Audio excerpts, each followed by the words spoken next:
Okay, I'm going out on a limb here because I am absolutely tired of the way that everything has been going and how no one's really doing anything about it. Forgive me, I have a, there we go.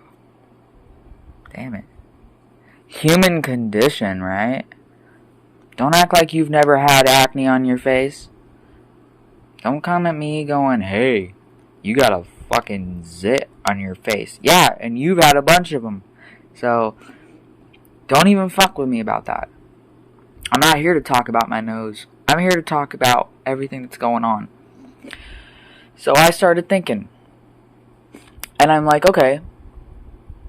In the age of AI, spiritual psychosis, oh my god, you guys are crazy and going woo-woo and shit, right? You know, the age of that. I believe that it's all on purpose to make people become even more crazy. Because the more that this shit blows out of proportion, the more that you do have people making crazy ass takes. So I'm going to lay it out very simple, hopefully throttling the psychosis and getting people to wake the fuck up to what's really going on. I hope that my mic is on. I hope that you guys can hear me and I'm not shouting into the void randomly and like you guys can't even hear me. I don't know.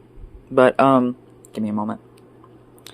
I want to talk about occult symbolism and how we have been successfully manipulated and indoctrinated for thousands of years into being docile, exploited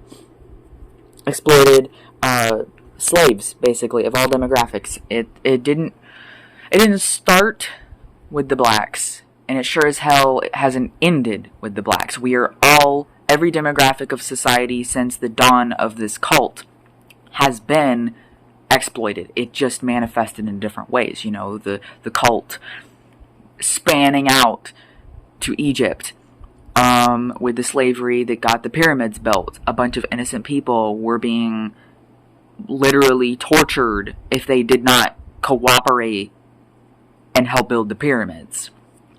And a lot of people have speculation and debate on what the pyramids represent, what are they for, and I'm here to say that nothing inherently means anything. And I know that sounds like, oh yeah, you're about to just totally talk against spirituality. No, I'm a witch. I am spiritual. I've been having these epiphanies since I was 3 years old. I know way more than most of you about these things. And it does dip into multiverse theory. But you have to stick with me for this. You have to stick with me because as crazy as I have seemed, and a lot of people have witch hunt me and tried to find my address, get me to kill myself, stuff like that. All these different things that have happened throughout time have been smear campaigns to try and keep me from speaking the truth because they know. Because they know. People deep down, they know. They see. So I want to ask a quick question, and, you know, it does sound like, it's going to sound like I'm just trying to talk about a certain individual and, like, it be just that. Because I haven't gotten into it yet. But that's not the case. Because I'm trying to prove a point that it's all connected. It's not even, oh, correlation isn't causation. It's none of that. It's, these things are connected and there's evidence playing out, that the game, while it's hard, we can win. And I will literally tell you how. I'm going to tell you how you can beat this cult. I'm going to tell you. 6,000 plus years that this cult has been in action, allegedly. Maybe that's how it's been as is. Damn, I almost made my hair worse. Whatever, it doesn't matter. It's hair. It grows and we cut it. Whatever, it's nothing. It's just hair. Get over yourself. I'm kidding. So, what I'm trying to explain is, you can see some of it in my background already, actually, exactly what I'm going to talk about. And an entire group of people are about to be like, here we go with this shit again. So I was basically witch hunted in the Saints Row fandom because of this man right here. I hope it's not backwards, because I see it backwards. Do you guys see this backwards? Because I'm probably going to have to flip my camera if so. I'm actually getting him to be watching my stream as a test to see if it's actually working. That's what I've been doing this whole time. Trying to get that set up. But, of course his phone has to be weird. So, I have been accused of being manipulated by the devil and worshipping a demonic deity because people are threatened. And they don't understand. They don't understand what they're dealing with. This is going to take me a while. This is going to be long. This is literally going to be long. I mean, if you're seeing this in the post-process on YouTube, you already came into this knowing that it was long. It'll be much... I'm going to go much faster once I get my momentum going.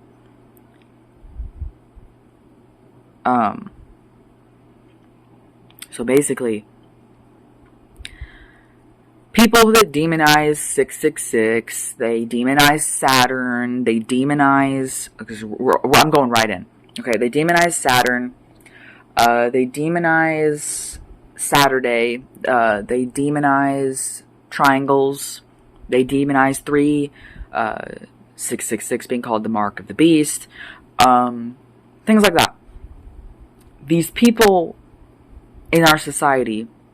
we live in a society. Yes, exactly. What in the world is going on? Oh, because I misspelled it. I'm like, what do you mean I don't exist? That's what people think, I guess. There we go. So, I've been accused of being an AI bot.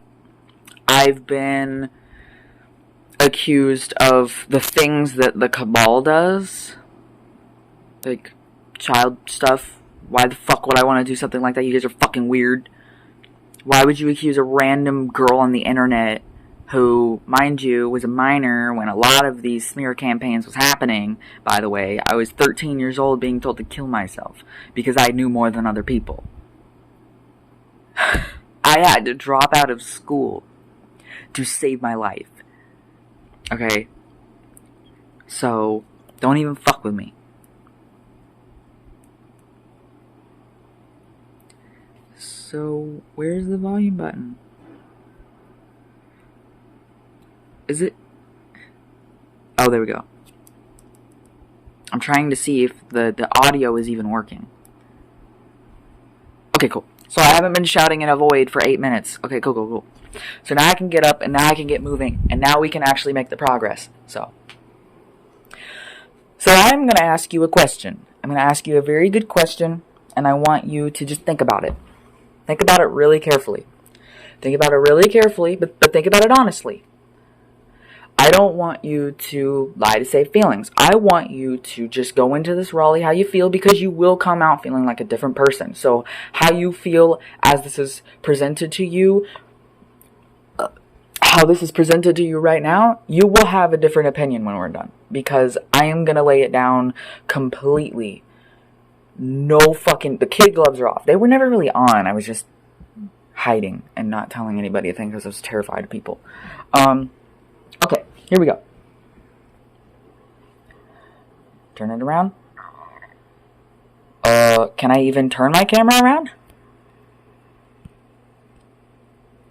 I don't know why I can't turn my camera around. How weird is that? Okay, I want to test something. I want to see if that can be read. I want to see it come up on the feed. Okay, it's not backwards. Thank God. Cool. So I win. Okay, here we go. What do you feel? Demonic? Is this a demon? Because I've been accused multiple times on Threads, Discord, Instagram, basically anywhere that I've had an account that I've ever talked on before. I have been accused that I am worshipping a devil, and that he is connected to Satan, and that I'm going to burn in hell. And I'm going to tell you why that's false, and why he is actually the key to ending this whole fucking machine the way that it's been going, so that it can go the way it needs to go to actually sustain existence, right?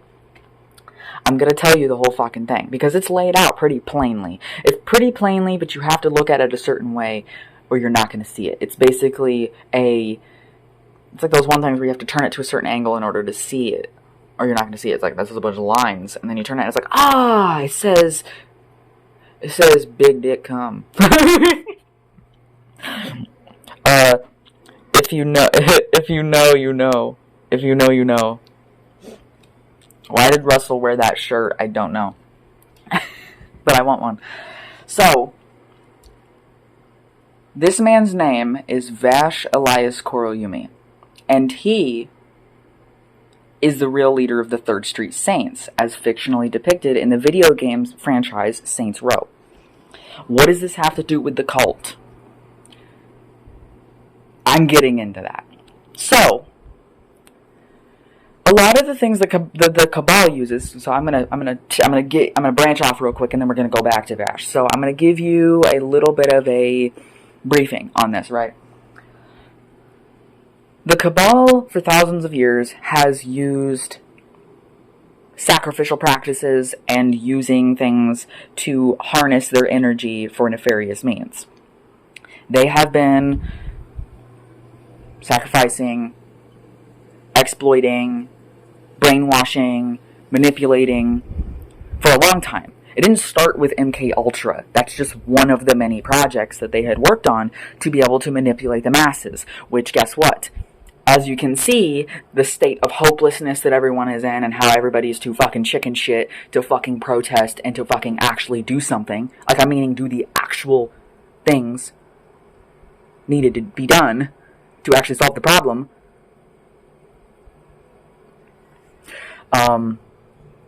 So, people are too scared, because like, oh man, I'm going to be the only one doing it. And so, that's called the bystander effect. That means that they have successfully brainwashed an entire civilization into believing that we are not strong enough to overtake the enemy. Who's the enemy? The enemy is literally anyone and everyone that is in this cult that is doing what they're doing to us. It doesn't matter what their skin color is, what their demographic is. They're all in the same fucking cult. Okay?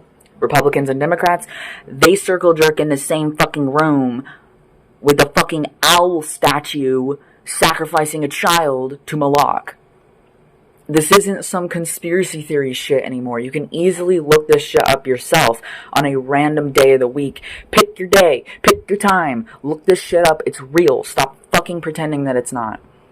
And calling everybody who sees it that they're in psychosis. Okay, so here's what they use. 666. That has since been dubbed the mark of the beast. That is false. I am debunking that now to tell you that 666 is not evil, it is powerful. They know that, that's why they use it. Saturn. They use Saturn, so people demonize Saturn, and they think the Saturn is inherently a demonic planet that is associated with Satan. I'm here to debunk that and say it's a fucking planet with karmic energy. They're going to use that, obviously, for their power and control. And I'll get to why this is going to blow up in their face later, but I'm explaining this first. I'm getting this out of the way, because I'm tired of people going, oh my god, your favorite planet's Saturn? Do you worship Satan? Like, no, I'm not religious. That is it. It's getting on my last nerve. I'm about to cover it with something. Actually, it might give me engagement bait, so yeah, you know what, whatever. If it gets people to listen. Of course, when I want to come on and say stuff, something's got to happen to my face. That is like a specific attack. Whatever. But I'm not insecure about it. I don't care. It's just annoying and it kind of hurts. But anyway, check this out. I am doing a grand fucking... This is my humiliation ritual, basically, is me coming out and telling the truth about all of this. And I and Vash are sovereign people, and we will not take any of your bullshit, okay? So no one can hex or curse or whatever just because they've seen this. You do not have power over us anymore. At all. So fuck you. If you want to, like, use seeing what you see here today as a way to witch hunt me. Fuck you. But anyway, so, for the people who don't want to do anything to hurt me, this is my shrine for Vash Yumi. As you can see, there's a lot of occultism going on. A lot of it. So someone at first hand could be like, no, you literally do worship the devil. What's wrong with you? I don't. I'll get into that. So, there is a specific individual as well that the Illuminati worship more than Baphomet, or BAAL, or MOLOCH, or Gilgamesh. Did I say MOLOCH? I don't know. There's so many of them. There's BAAL as well. A lot of them have to do with child sacrifice and exploitation. Why do they all like the same shit? Why do they all like kids getting hurt? It's really weird. It's really fucking weird. Like, what is wrong with you? I am not religious. I'm not a Christian, but I do genuinely believe that a lot of people need to reach out to the energy of Jesus, because that motherfucker was fighting this exact same thing. Just, there wasn't AI data centers trying to dirty our water back then. But it was whatever he was fighting against that was relevant at the time, right? And they killed Jesus. Who killed Jesus? The 10th letter of the alphabet. That's the J, right? And you guys go, oh yeah, we're allies, yeah. No. They killed Jesus because he was trying to get people to wake up. Christ consciousness is just activating, healing your inner child, and literally owning sovereignty over yourself and understanding that the power to heal is within yourself. And you can heal yourself and others with the love that you have inside of you.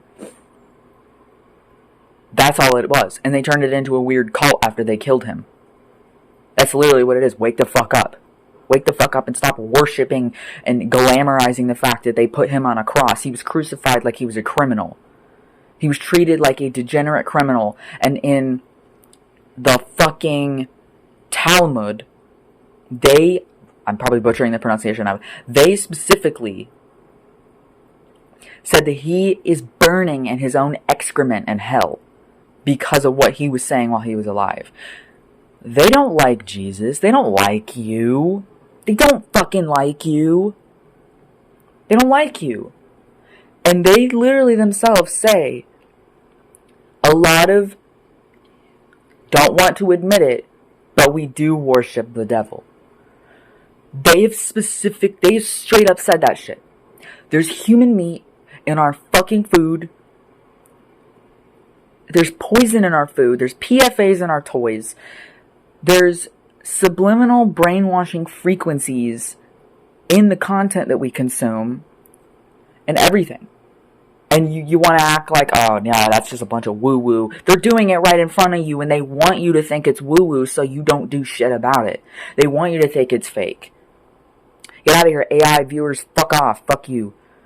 Fucking weirdo. Get the fuck off my stream. I don't want no AI fucking watchers. I want real people with real feelings who want to do real shit. Fuck off. I don't want your fake viewers.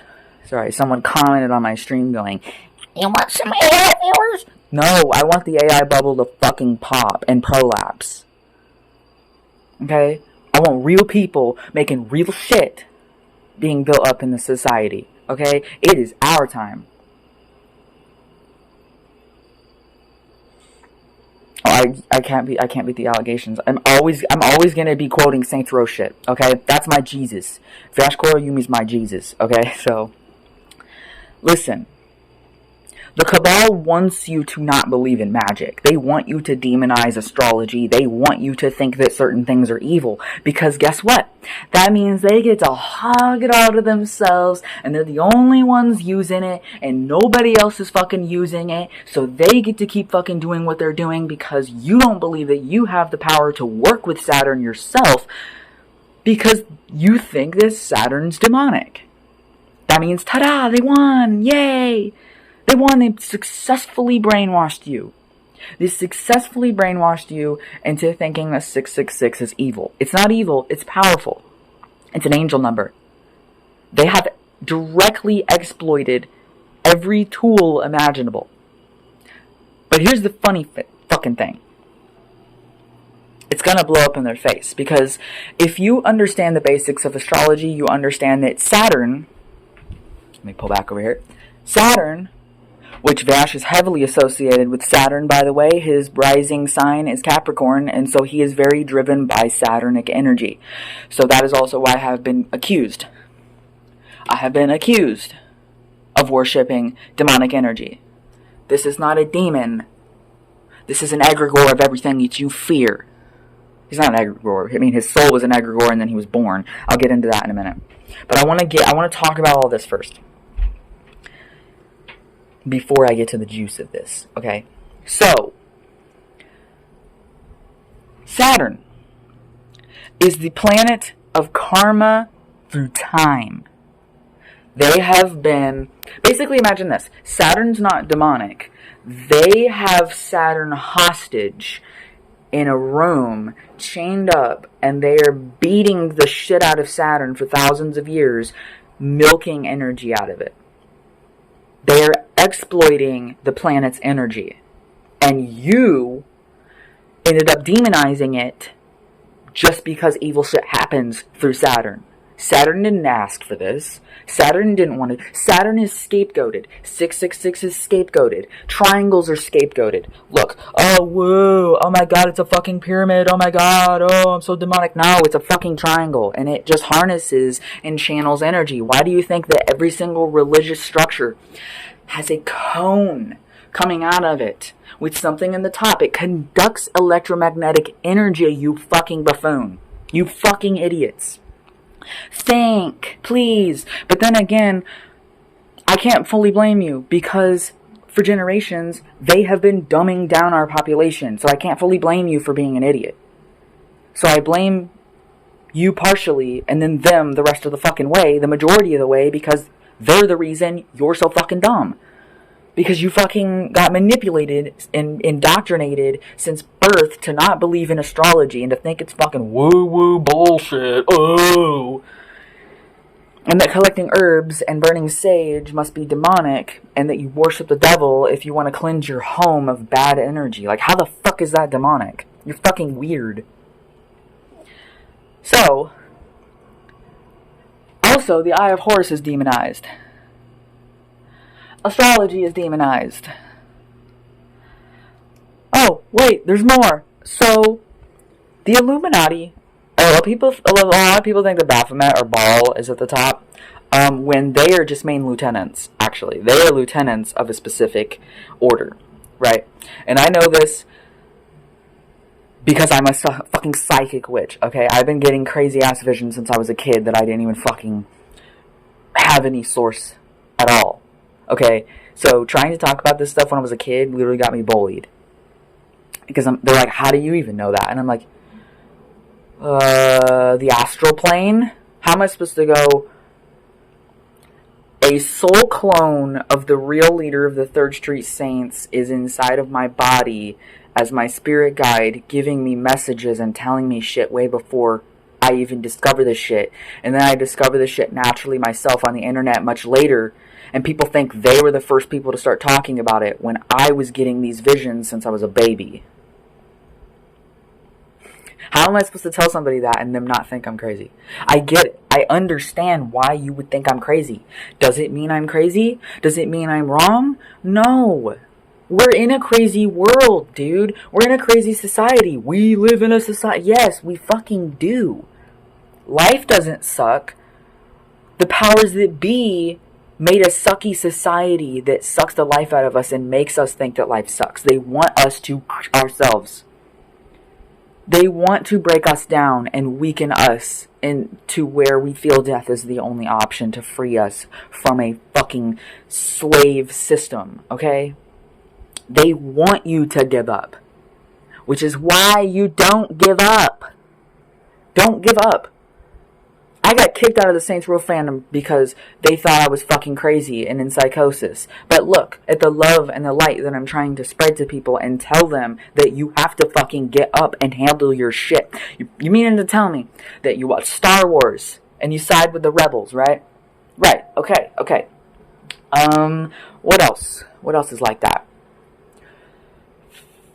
A lot of people side with Godzilla. You know, he's coming out of the fucking water and the cops are shooting at him. Like, no, he's a good guy. Because look, the big monster over there, he's trying to fight. You know, you side with the heroes. You side with Superman. You side with Spider-Man, Captain America. You side with the fucking Justice League. You side with the Avengers, right? You could maybe understand where Thanos was coming from, but you don't agree with him at the end of the day because it was way too extreme, and there's other ways. He could have literally went like this and solved all those problems. Why did he have to cut all of existence in half to prove his point? There was other ways he could have did it. He could have literally just been like, okay, when I snap my fingers, there will always be enough for everyone that exists. Boom, there you fucking go. It's that fucking easy. But no, his ideology turned him into a fucking villain. You can save people from war and famine and genocide and starvation and desecration without cutting a population in half, you piece of shit. You just solve the problems of why those people are suffering in the first fucking place. Thanos is a good example of how just because your initial idea... Let's also talk about Hitler. He's like, yeah, the our problem. And then he decided to, like, eradicate a lot of Europe. And, like, he, like, got on meth and started being fucking weird and shit. His initial idea when he sat there going, damn, look at what they're doing. Look at what they're doing. And they're torturing kids, and they're doing this and that, and blah. He's a motherfucker and a piece of shit. But he didn't start out that way. He radicalized and became fucking insane. There was a breaking point, okay? The Holocaust should have never fucking happened, okay? A bunch of innocent people shouldn't have been fucking rounded up. It's, you go for the people who are actually the fucking problem. And he just couldn't stop because he became so fucking blinded by his power that he fucking desecrated a bunch of innocent people to try to prove a point. So, it turned into eugenics politics, basically. So, back to my case in point. When you consume media, even if you sympathize with where the villain's origins are coming from, like maybe you sympathize with their origin story, at the end of the day, you do know that they're wrong. And you side with the hero. You side with the people who are at least trying to do a good thing. You side with the Huntrix, not the demons, but you understand Rumi being a half demon and the identity thing of that, but it shows that demons aren't inherently bad because she's not bad. It shows that, like, there's nuance to things, right? There's nuance. There's gray area. Things aren't just all this way or all that way, right? The yin-yang. There's black and the white and white and the black. Such is life, right? Such is fucking life. Get the fuck over it. Buck up and use that as a tool to actually do better. You always worship the heroes. You idolize all of these superheroes and stuff that fight against the enemy. But yet, when it's at your fucking doorstep, you're like, oh, no, and I can't, and oh, no. It's supposed to be waking you up and inspiring you into fighting against the evil. But yet you're siding with the evil. You're sympathizing with them. Go to Kim Kardashian's Instagram right now and look at how many followers she has. That is the full fucking picture of my point. Why do people follow her when they know she's an evil person? Because people have been dumbed down. It's right in front of your face. They could literally do a satanic ritual in front of your fucking face and you're still going to watch another episode. Because you're addicted to the dopamine that you get from consuming the content. Why do you think that clickbait is mostly negative shit? Because they know you're going to pay attention if it's negative. That's why the news mostly only televises negative events. That's why you don't see the news trending awesome things. Like, oh, this kid in town, oh, and he invented this awesome thing, and oh, yeah, and that's cool. No, it's, oh, such and such shot such and such in Chicago again. Oh, there's a thing going on here. Oh, there's this. And I'm not saying don't cover those issues. I'm saying that the media is not nuanced at all. It's negative, negative, negative, negative, bad, famine, war, this, that, genocide, blah, blah, blah, blah, blah, blah. And it's not that we shouldn't talk about those things. It's that that's all they push. And they push it in a fear-mongering way that makes you go, we're so screwed. Oh my God, we're so fucking fucked, dude. Instead of, oh my God, they're doing that again. Let's get the fuck up. Let's get our guns. Let's get our fucking knives. Let's get our weapons. Let's Saints Row, bitches, this shit. They don't want you to do that because then they're not going to be in power anymore. They're not going to be in fucking power anymore. They're not going to be in power anymore. I don't know how to teach somebody English. I'm talking about the cult right now, so I need to stay on topic of what this stream is actually about. So I would like to continue my case in point. So all of these different things right here. You worship the heroes. You idolize the heroes. You like the good people. You like the ones that are good. Yay. Oh yeah, you like the protagonists. And then you don't do anything. You don't do anything. You do nothing. Because you're too scared. But the very media that you consume is trying to prove to you that you do have the power inside of you to do whatever the hell you want to end this fucking cult. If we all collectively decided that they have no power over us because we are sovereign people and we can take care of each other on our own, they will expire. If we collectively decided that their power does not mean shit, the whole Tower of Babel collapses. The whole fucking thing collapses. What does this have to do with Saints Row and Vash Koryumi? He's the real leader of the Saints. I don't care if you have like a boss OC. You play Saints Row and you made a character with big titty goth girl, you know? I don't care who you made. I don't care what your OC is. I don't care who you think the boss is. The real leader of the Saints is Vash Elias Koryumi. There is no ifs or buts about that. If you look at the story and how it pans out, it is literally his life. They fictionally depicted his life, and it is a beacon message. Yes, they skewed it and parodied it and all of that. So maybe they did it for bad means. Maybe they did it to mock his legacy. I don't know what Volition's ideology was when they made the game. All I know is they made the game. They fictionally depicted a real man's life from an alternate reality called Reality 13. For reference, we are the inversion reality to his Reality 31. They even joke about the 1331 theory within the Saints Row franchise. There is subliminal messaging of a, hey, if you know, you know, but nobody's gonna believe you. Because they think it's just fake. Because they think it's just a video game. Because of how we made it play out. My case in point.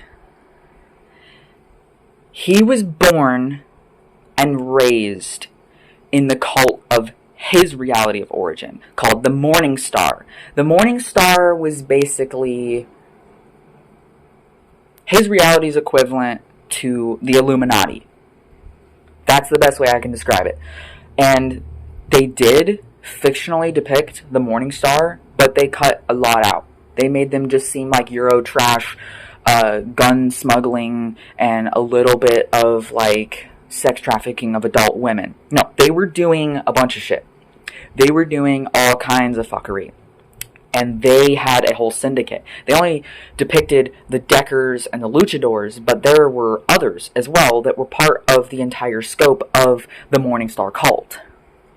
The syndicate was owned by the Morningstar cult. And the Morningstar cult had been operating for 6,666 years. At least in his reality of origin. I don't know the synchronicities exactly to the Illuminati here.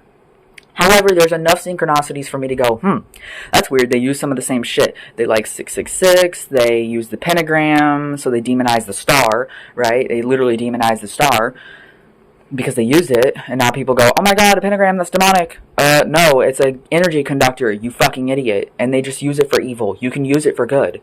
You can draw a pentagram on your chest to bring in luck and everything. It's all about the intention that you assign to the fucking energy. It's not inherently evil. Saturn's not evil. It's a tool. 666 is not evil. It's a tool. It's like handing two kids to share a box of crayons. One's drawing sunshine and rainbows, and it's all happy. There's a cat. The sun's in the corner. You know, you always draw the sun up in the corner, with the little lines coming out of it. They're drawing a wholesome photo. And then the next person, the next kid next to them is using those same crayons to draw rape and death and fire. And then the teacher comes up and goes, all right, no more crayons. And then the good kid's like, I was still drawing my pictures. Like, yeah, well, you know, evil's being created from these crayons, so you can't use them anymore. They're bad. Like, the crayon's not bad, it's the person who holds the crayon. Just like art is not bad, the people who decide to draw child sexual abuse content and bestiality in their art and shit are doing bad with their art. They're just using the same tool. It's not art that's bad, it's the person, the mind and hand of the creator that is holding that tool. You can hand anybody a pencil, and one person will go, there is beauty everywhere, and the next person writes, kill everyone now, you know? The pencil didn't do that. It's not the one to be demonized. You're scapegoating a tool without realizing it's just the same as it's not the guns, it's the person behind the gun that pulls the trigger.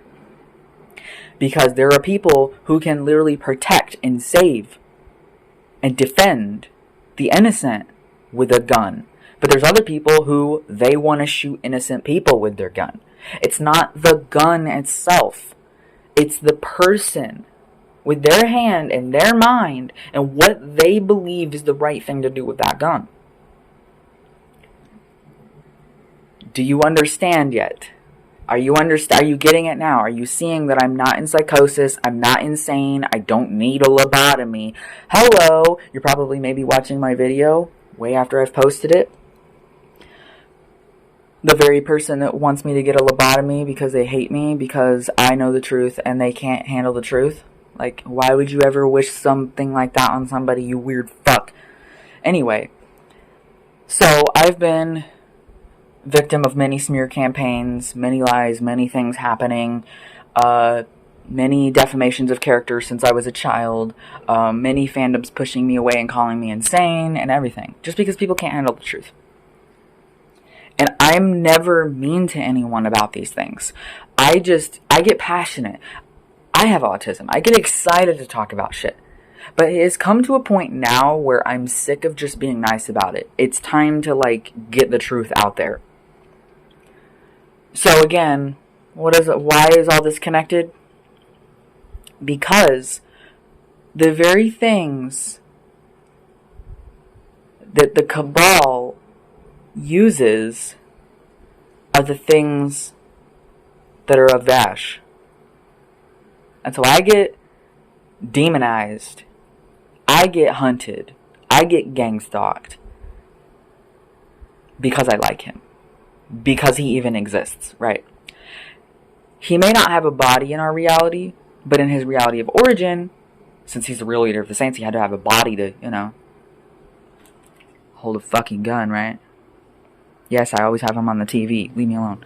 Not always, but, you know, because I do play other games, but when I'm chilling doing nothing, this is my ASMR background sounds.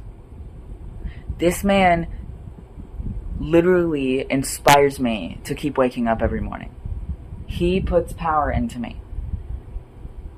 And you may hate the way that he looks. You may hate his fucking face. You may hate his fucking life. You may think it's fucking fake. But it doesn't mean that you're right. Because you just can't handle the truth. You just can't handle the truth. There is one deity above all of them. So a lot of people think it's Baphomet. A lot of people think it's Baal. They think it's Moloch. They think it's Gilgamesh. Those are lieutenants to the Illuminati / Morning Star, because it's the same deities. It was the same deities. That's why it's so easy to connect the dots from his reality to ours, is because they're pulling from the same playbook. It's the same perpetrators. It's maybe just different faces. Like, I don't think Vash's reality of origin had a Jeffrey Epstein, but they maybe had some other guy who did the same thing that had a different name or something. I don't know. I don't know it in exactness because there's a lot he doesn't tell me. He tells me when I'm ready. And you know that how fucking frustrating that can be. But, you know, whatever. So, I do not know how to fucking pronounce this name. Is it gonna pause my stream? If I'm too scared to, like, actually do that. I'm gonna look this up real quick so that I can also give you reference points, because I'm just walking around shouting into the void. So what I'm gonna do is I'm going to look this up real quick so I can literally read it off to you to prove to you that I'm not fucking bullshitting here. I'm not bullshitting you. There's evidence that Vash is a real person. His spirit is inside of me. He influences me. He comes from another reality. I exist in that reality, by the way. I chose to reincarnate here with a body. Marduk is the name of the actual top of the ladder of the hierarchy. And people don't talk about that. They don't talk about it. But Marduk, M-A-R-D-U-K, Marduk, is the patron deity of Babylon. And rose to prominence 2nd millennium BC in Babylon. And this is a 9th century BC depiction of him with his pet. I should probably I'm going to clean my screen, actually a little bit right here. I've been noticing there's been a little bit of blur happening, and I'm getting a little bit annoyed at that.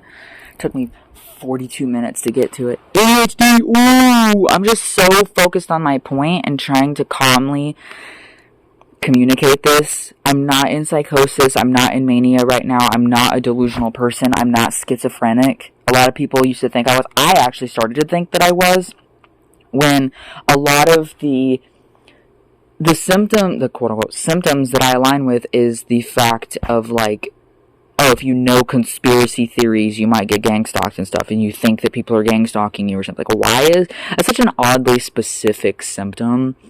It almost sounds like schizophrenia became sort of the brushing it under the rug to dismiss people. I'm not saying people don't have schizophrenia. I'm saying it kind of became the umbrella term for anybody who sees through the system's facade, gets pinned as a schizophrenic, and gets put on antipsychotics. When actually that's not the problem. It's the system itself and the people waking up going, oh, that's messed up. So, I do not know how to pronounce his pet's name, but this is where it gets interesting. So, Marduk had a chimera, which was a biological mixture of multiple creatures, pronounced Mushusu, or, alternatively, Nushkushushu. A hybrid with scales, talons of an eagle, long neck, tail, horn on the head.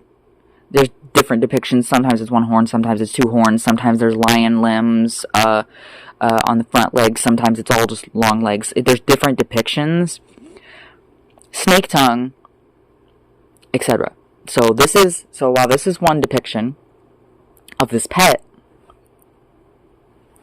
there is another that looks more like this.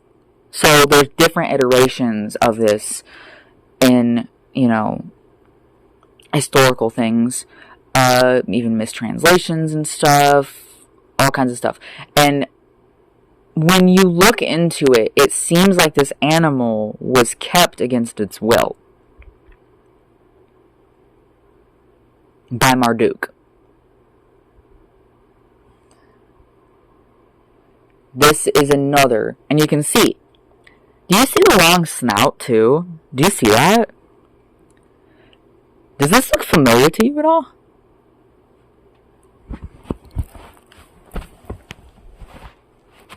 I'm going to show you exactly what I'm talking about. Check this out. I want you to check this out. Check this out.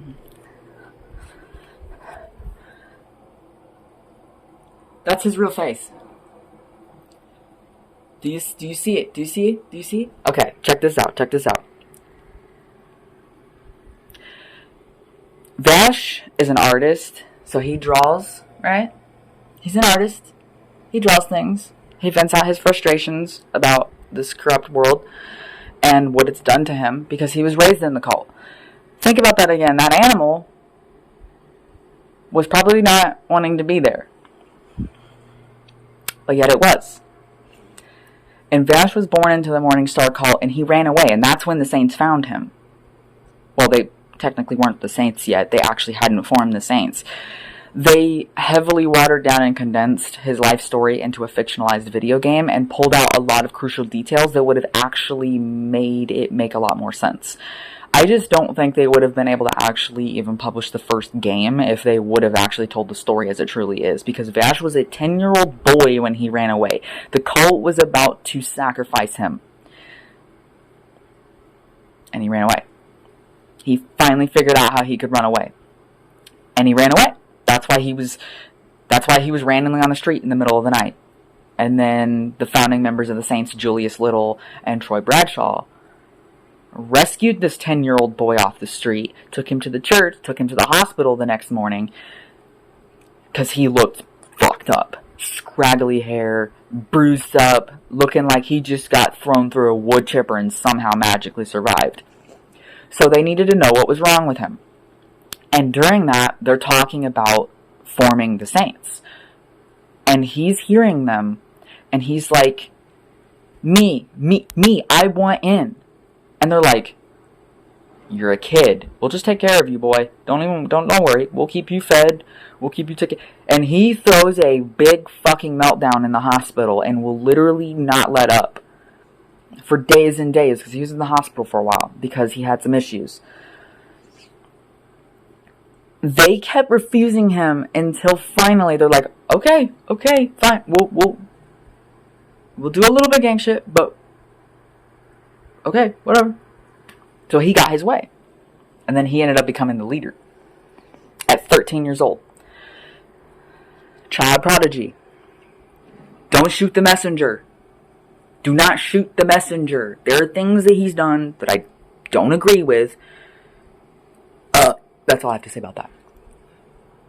However, I know that his existence was necessary. And I love him. And he's literally my husband, so. Like, what? Fight me. I'm the wife of the real leader of the Third Street Saints. That is the most normal thing about me, actually. So, I'm kidding now. This shit right here, you didn't fucking listen. You didn't listen. You just went, oh my god, purple game. I can roleplay as a gangster. Ooh, bitches and guns and huh. It's a fucking beacon for you to wake up and stop taking shit from your shitty-ass governments that want to genocide us into extinction just to fill their pockets and get their dicks hard. It's a beacon. Come join the Third Street Saints, man. Come on. I represent this shit, man. Like, what? What are you gonna do? The IP is dead. There's no more Saints Rows coming. Because if there ever was another one, it wouldn't make sense because the war's over there. So, actually, it wouldn't make sense for there to be another Saints Row. So they should just hand the IP over to me so I can vault it. comfortably. I am the only person who should actually have ownership of that franchise now. So, hand it over.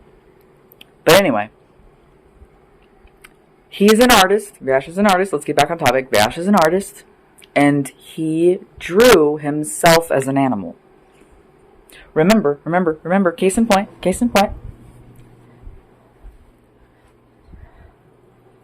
Hang on. Let me find it again. Remember this creature. Remember the creature. There's scales, snake tongue, the long face. Check this out. And he did this before I even fucking knew about any of this. Like, because I didn't know, like, the exactness of this. And I was like, holy shit, wait, hold on, wait. And he's like, uh-huh. Check this shit out.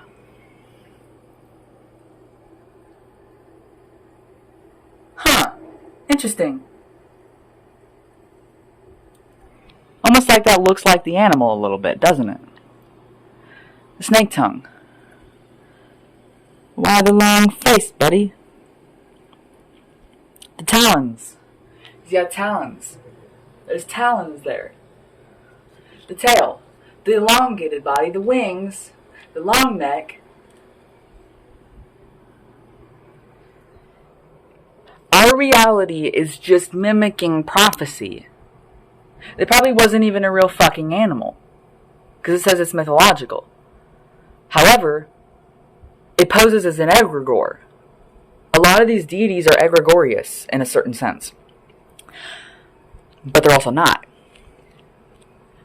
So I have then since learned that the same shit, the same cruelty, had been happening for thousands of years. And they knew a child of unfathomable light would be born into this world that would challenge the very systems that be that they don't want to be challenged. The Illuminati thinks that it has yet to come, or that it might have been Jesus, right? Reality 13, on the other hand, knew it would be of a very certain nature that they would know. They described this child as eyes that represent the secrets of Antarctica.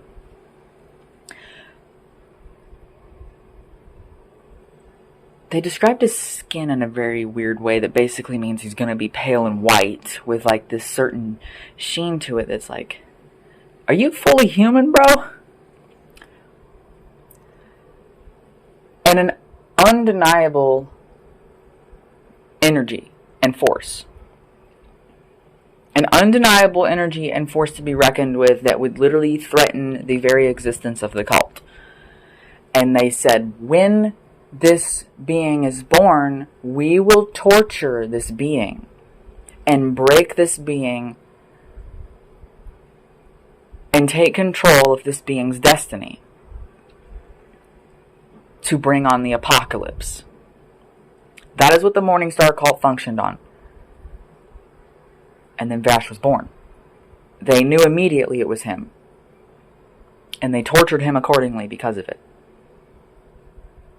And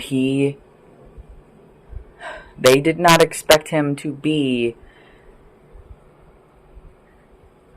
what he calls himself, a puckish rogue. I still don't fully understand what that means, but because I can't find any fucking dictionary definition for that, and he's pretty vague with that. He's like, well, you know, it means...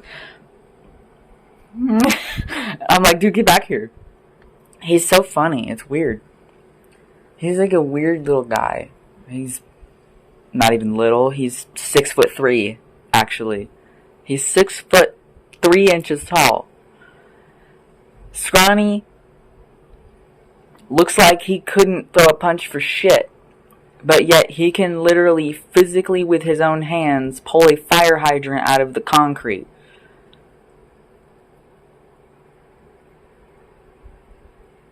He's a chimera. He has more than human in his DNA. He has a little bit of vampire, that explains the fang. He has a little bit of Pleiadian alien, which explains the height and how his appearance is the way that it is, even though his mother is Japanese. he's kind of a mixture of everything, so he kind of gets an everything pass, and that can kind of be a little problematic and get him into some really extreme trouble sometimes, but he is literally, the sperm cell that created him was a genetic experiment, because they wanted to see what that would do. They didn't know they were going to literally create the child of light. They didn't know that. Sky Children of the Light moment. They didn't know that when they were doing that genetic experimentation and artificially inseminated a 9-year-old girl for cult reasons, just to experiment on her, that she was going to give birth to the literal thing that they feared most. So they tried to keep him under wraps and locked in. Some people in the Saints Row fandom said, he looks like a science experiment that escaped. Guess what? You're right. You are right. You're right. You're literally right. You're correct. You thought you were being mean and judging? You're literally correct. He literally was an experiment that they didn't know was going to be this loose cannon. They didn't know they were bringing on the child of light. They thought they were just experimenting and shit. And so they're like, okay, we're going to manipulate him to become a bioweapon. He is going to be, he's going to be turned into a terrorist. That's also why they tried to paint him that way too. Like, yeah, you're a domestic terrorist. You're gonna blow up Magarac Island, and you're doing this and you're doing that. You killed Dane Vogel, the CEO of Altor, so you're a terrorist. He's like, no, the fuck I'm not, dude. Do you see what they're doing? These fucking CEOs are in bed with kids. How are you not supposed to go to something like that, you know? How are you not supposed to come up in their, roll up in their 6 and be like, yeah, you're done for, dude. You touch kids, dude. You poison the waterways. You're genociding demographics of people. People think that genocides are only happening in places like Gaza and Ukraine and stuff. It's happening globally. Eugenics, genocide is happening to every single one of us. And I'm not saying look away from those places. I'm saying look everywhere. Look everywhere. They're genociding every single one of us. They're making it harder and harder for us to even survive so that we just give up. They're doing it to everyone. And we have to step up and fight back. It's not that fucking hard. It's not that fucking hard to realize that. Vash Koryumi is not your fucking enemy. So for everybody who fucking bullied me in that fandom, that's on you. That's your fucking fault. That's your own bad. That you don't fucking understand that you shoved away and ostracized the very thing that you like. You cannot tell me that you're a fucking Saints Row fan, yet you see the real leader of the Saints and you go, ew, what is that? Oh, he's a demon. Oh, he's a... Take your games, gather them up, gather them all up, take them. You take your fucking Saints Row 1. Yeah, right. You take your Saints Row fucking 1. You take your fucking Saints Row 2. Right? You take your fucking Saints Row the 3rd. Right? You take your fucking Saints Row 4. Right? You take your fucking Saints Row Get Out of Hell, which is the most inaccurate of the depictions. Right? Or is this one more inaccurate? You take the fucking Saints Row 5. Why did they depict it as a reboot? It's beyond me. It's literally a continuation and was the final chapter of the entire thing, because this is the game that ends the fucking Morningstar cult, actually. That's what Nawali was. He was part of the Morningstar cult. He was trying to assassinate Vash and almost succeeded because he buried him alive. Dude. So take that, right? Take that. Take your fucking games. Pick up your fucking games. I'm you in this scenario. Take your fucking games and fucking throw them away. Throw your fucking games away. Go fucking sell them or something. Get rid of your Saints Row games because you're a fake fucking fan. Take your fucking games and shove them up your ass. Every single one of you that fucking doubted all of this and witch hunt me and this and that and fucking gang stalk me for years just because I know more than you. I wasn't mentally capable of handling it at the time, so I did act pretty immature and I did respond to these things very immaturely. However, it's been years. It's been years. It's been almost a decade. So, I'm coming out to say that if you say you love the Saints well, bitches, I love Shondi's booby titty milky. Ooh, Pierce is so funny. Johnny got so cool, super ethical. And then you see this shit and you go, what the fuck? Take these games, shove them up your ass. Gladly. You know? Take them, shove them up your ass. Because your big titty goth girl or middle-aged fucking weird guy that they fucking gave that looks like a fucking pedophile. This guy looks like a fucking pedophile. I wonder why they did that. I want to look into Volition, actually. I want to know, actually, why the fuck they did that. I'm in the process. Why'd they randomly went, hey, for one game, he's a black guy all of a sudden. And I'm like, what? That is not Vash Elias Koryumi. That's like some guy like named Lamar or some shit, you know. He's just a random fucking guy looking like a fucking Tupac knockoff and shit with like Biggie Smalls on the cover and shit for some reason. Why the fuck is Biggie Smalls on the cover?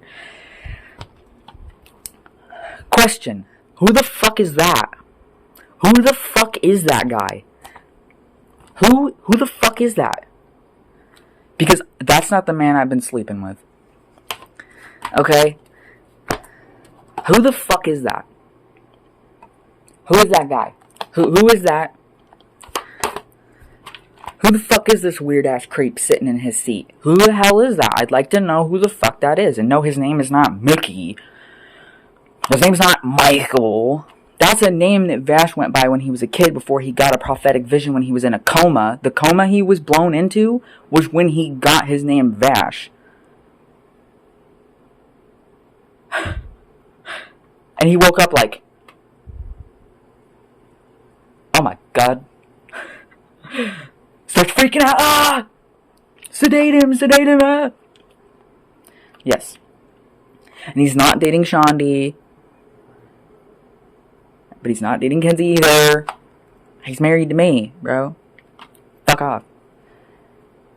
No, but seriously, who the fuck is that? Who is this weird guy? Who is this weird fucking Jew? Who the fuck is this? That man has always made me uncomfortable. I feel like I'm molested by him every time I fucking see his face. Fucking weird ass motherfucker. The boss gets dragged to hell. This is not accurate, by the way. This didn't fucking happen. There was some accurate things in it, like Jezebel and the demon guards and stuff work for the Morning Star, shit like that. But no, he didn't get fucking dragged to hell through a Ouija board. None of that fucking happened. They did have a Ouija board, though. They did find one. They did find one. Other weird shit happened instead. It was not, oh my god, he was sucked into hell and is gonna marry Jezebel. Which, fun fact, I have a Monster High doll of Jezebel because I made her, because she does actually exist. She's not the daughter of Satan. She's actually just a succubus demon that went to Monster High. Yes, Monster High exists in Vash's reality of origin. Fucking fight me. That's why part of my room is literally Monster High. Get the fuck over yourselves. Now, this sack of garbage that I love but hate at the same time replaced him with a black woman who is actually real. She did work for Marshall. She left to join the Saints because they fucked her over and fired her. Her name is Nicole, and she's dating Nina. The girl that everybody loves to make fucking gooner porn of now. Like, she's a lesbian. You fucking weird creeps. Every time you guys see a fucking human being with a pussy and boobs, you want to make fucking weird-ass porn of them. Get the fuck over yourselves. Stop making porn of everybody that you perceive because you're so fucking lonely and people hate you because you're miserable. That's why nobody wants to be your friend and talk to you, and they fucking think you're weird because you make gooner porn of Kinsey Kensington on a random fucking Sunday. Nobody wants to fucking see that shit, okay? Nobody fucking wants to see that. That was channeled from him, by the way. I should clarify that some of the shit that I get when I get a little aggro, that can kind of be him influencing that. So, look at this.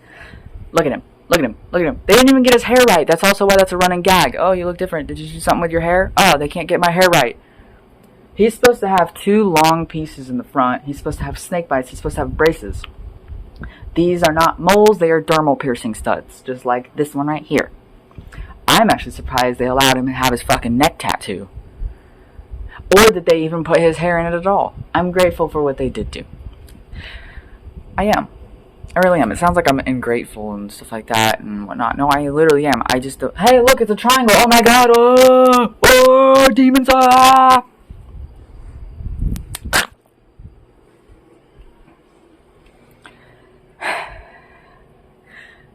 Okay. I'm trying to put it out there to prove that there's no fucking way that I'm insane. It sounds insane when it's presented to you. This motherfucker has in real time painted clouds in the sky a certain way to give me messages. In real time, I've watched him formulate clouds in the skyline above me. And I have photographic evidence. So it's not, oh, you were just seeing things, it's schizophrenic. I have multiple witness counts that go, oh my god, holy shit. He painted a fucking dragon in the sky one time on the way home from one of my previous jobs. My father was a witness. Don't fuck with me here.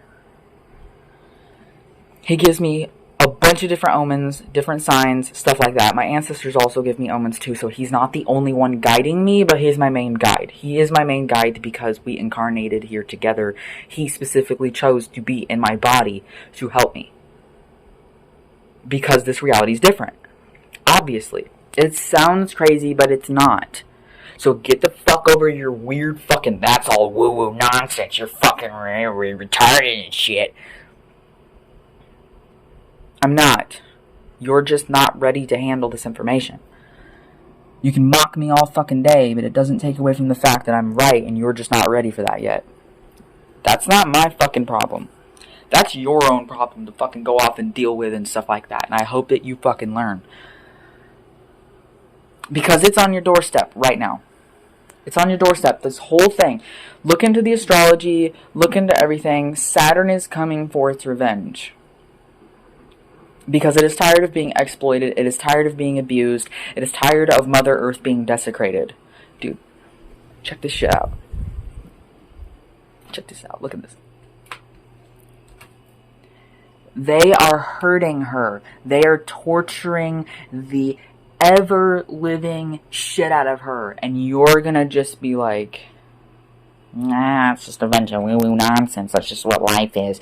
Go clock into your soul-draining factory job at Amazon and fill Jeff Bezos' pockets more, right? Elon Musk straight up came out and said that soon SpaceX will be worth more than anything on Earth. Someone replied, a singular tree is worth more than all of SpaceX combined. And I was doing backflips, dude. I am loving that people are rising up and literally holding these motherfuckers accountable. It's got to be more of us, though, and we got to do more. We can't just bully them on the internet and them think that something's going to change. We have to take action. In whatever way. Love. Fight. The things I was talking about earlier. Why do you think they want to put in our brains that they should take our guns? When Vash is like, we should have a gun every 5 steps. He says that in fucking Saints Row 4 when the aliens are attacking. Because he's like, dude, where the fucking gun's at? There should be a gun right here. There should be a gun right there. There should be multiple guns hiding in a fucking room that he can pull out at any fucking instant. Motherfucker will pull a fucking little tiny handgun out of his butthole.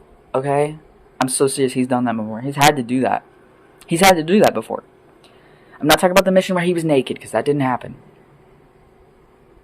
That did not fucking happen. That was somebody else. So that's also the thing, too. They, like, mashed a bunch of different people into his role, too. So that's weird. Just keep it strange, I guess. But anyway. All of this is a beacon. It's a message. The reason why you hate him is because he challenges the very system that you are afraid of falling. Vash is the harbinger. He is karma. He is... His soul was created from all of the hatred, all of the torture and abuse that has happened to innocent people for thousands of years. And he incarnated as an actual person with one task. 2 tasks. He corrected me. He said 2! And I was like, what? 2! 2 tasks. Rid the world of the real evils. Love the world into healing. That's why he says in Saints Row 2 when he was 13 years old, I don't kill out of hatred. I kill out of love. Sound like just like him. Oh shit.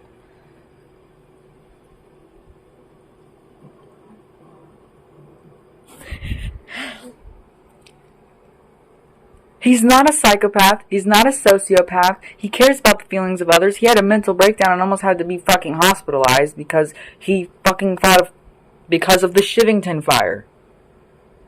A sociopath or a psychopath does not literally contemplate because of something that they did wrong and they feel like they literally failed people. He felt like he failed people. The very people he's trying to save, he felt like he failed them.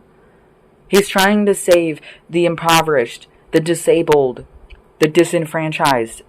And because the Shivington fire got so out of hand, he blames himself for it. But it's the Sons of Somebody's fault because they built drug labs in fucking Shivington in the first fucking place. It's their fault. He just came in to destroy it, and he didn't have any fucking idea that it was going to grow into these massive flames, and he's freaking out the whole fucking time going, oh my god, what the fuck happened? You gonna literally fucking say that a 13-year-old boy, little child, teenage fucking boy should be, like, sent to hell because he made a mistake? You're fucking weird, is what you are. You're fucking weird. They tried to paint him in such a negative light.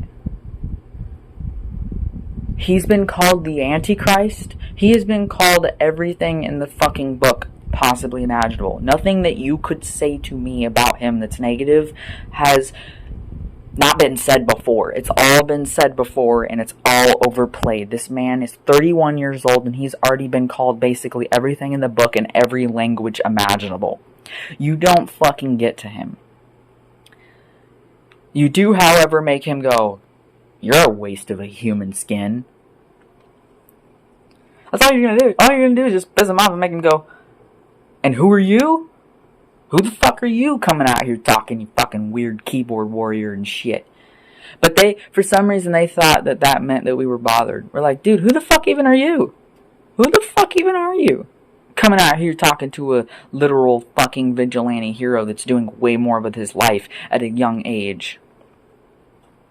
That's what this fucking art is on the wall. I draw his life eras.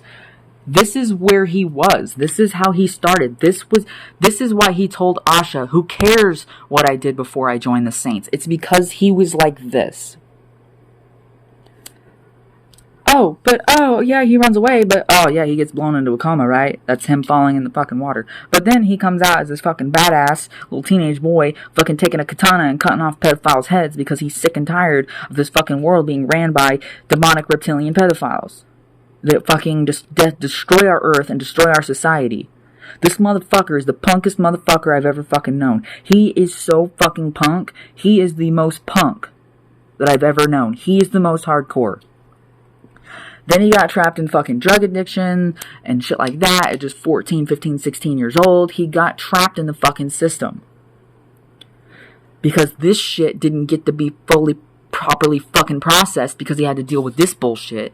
And then he fucking freaks the hell out, becomes an addict. Then he starts going sober. And then he fucking changes his life out for the better and becomes who he's truly meant to be. The hero of the fucking world. And then, even when Zinyak blew up Earth, he figured out a way to get revenge, to avenge Earth, and then found out he could go back in time and literally stop it from happening in the first place and save Earth. And ever since has been trying to finish out the fucking cult. So, how are you gonna tell me that somebody like that is like some evil person? You're fucking insane. Look at us kissing in the back.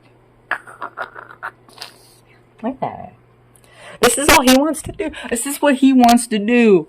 That's what he wants to do with his life. He wants to do this for all of eternity. But because evil fucking motherfuckers have to rule the world, he's got to be an angry motherfucker. Give me a minute. I have shit everywhere. Being like, yeah, I'm shooting your shit. I'm hurting you. He signed this, by the way. He signed the shirt for me. Are you understanding what I'm putting down yet? Are you understanding the gravity of this? I know I'm all over the place. I'm neurodivergent, okay? The neurodivergents are going to save the world, and I don't give a shit what you fucking think, because we can't be controlled, and I'm covering all fucking angles of this object. I'm not leaving a stone unturned. That's why I'm all over the place. Not because I'm crazy, not because I'm manic, and not because I'm in psychosis and need a lobotomy or some whatever dumb shit you want to fucking try and say. It's that I have always been aligned with my third eye. Okay? That little tiny bean-sized fucking part of my brain organ. No matter how much this cabal tries to fluoride our water, poison our foods, PFAs and everything, to try to calcify my pineal gland, something persists. It's like Vash is in there with a pickaxe, chiseling it, going, it's calcifying! I've gotta fucking get this shit off! And he's whacking at my fucking pineal gland, whacking the crustulation of the fucking calcification off of my fucking pineal gland, so it doesn't even get the opportunity to calcify it. You couldn't calcify my pineal gland even if you fucking tried. You can't. I am not manipulatable. That's why everybody always thought I was a brat. They think that I'm hard. They think I'm insane. They've never dealt with anybody like me before. There's all of these different things where people literally think I'm the most insane person on earth. And why would I be set up that? Why would it be set up that way if this wasn't intentionally a humiliation ritual to try to get me and Vash to give up on this reality? Like, be fucking for real, dude. People doubt my dreams. People doubt my potential. People doubt what I'm saying. People don't believe that what I'm saying is legit because how the fuck do you know? Because I have connection to Source, okay? I have connection to fucking God Source. And it's not what you guys think. God isn't a floating man in the sky going, if you fuck that guy in the butt, you're going to hell. It is a ball of energy that is basically the most largest sun you could ever possibly fathom. In the center of the universe, with orb bubbles packed in like sardines all the way around it in a spiral that goes infinitely outwards. That is the multiverse. There are different realities. However, it's not like what the media says. There's not a trillion different Spider-Mans. There's one Spider-Man. And his name is Peter Parker. Miles Morales is real though, but he's kind of like, he has the spider abilities kind of like how they tried to depict the Tom Holland Spider-Man having powers, where he wasn't bit, he was just given the abilities with technology. Miles Morales he's a spider guy through technology, because he's friends with Peter Parker. Correction. How do I know that? Because these superheroes exist in Vash's reality of origin. Batman is a real person. You could literally meet Bruce Wayne in Gotham on the street in Vash's reality of origin. Don't fuck with me here. They fictionally depict things of his reality of origin in this reality on purpose so that they can use it to manipulate and warp the masses with ideologies and everything that don't even align with how it realistically even fucking was. Because if you know the realistic truth, you will not just sit there and watch it on Netflix and go, yeah, this is just what life is. No, you'd be like, I'm getting up right now. I'm gonna go deal with some of these motherfuckers, right? Be so fucking serious, dude. Be so fucking serious. I'm not crazy, you're just brainwashed.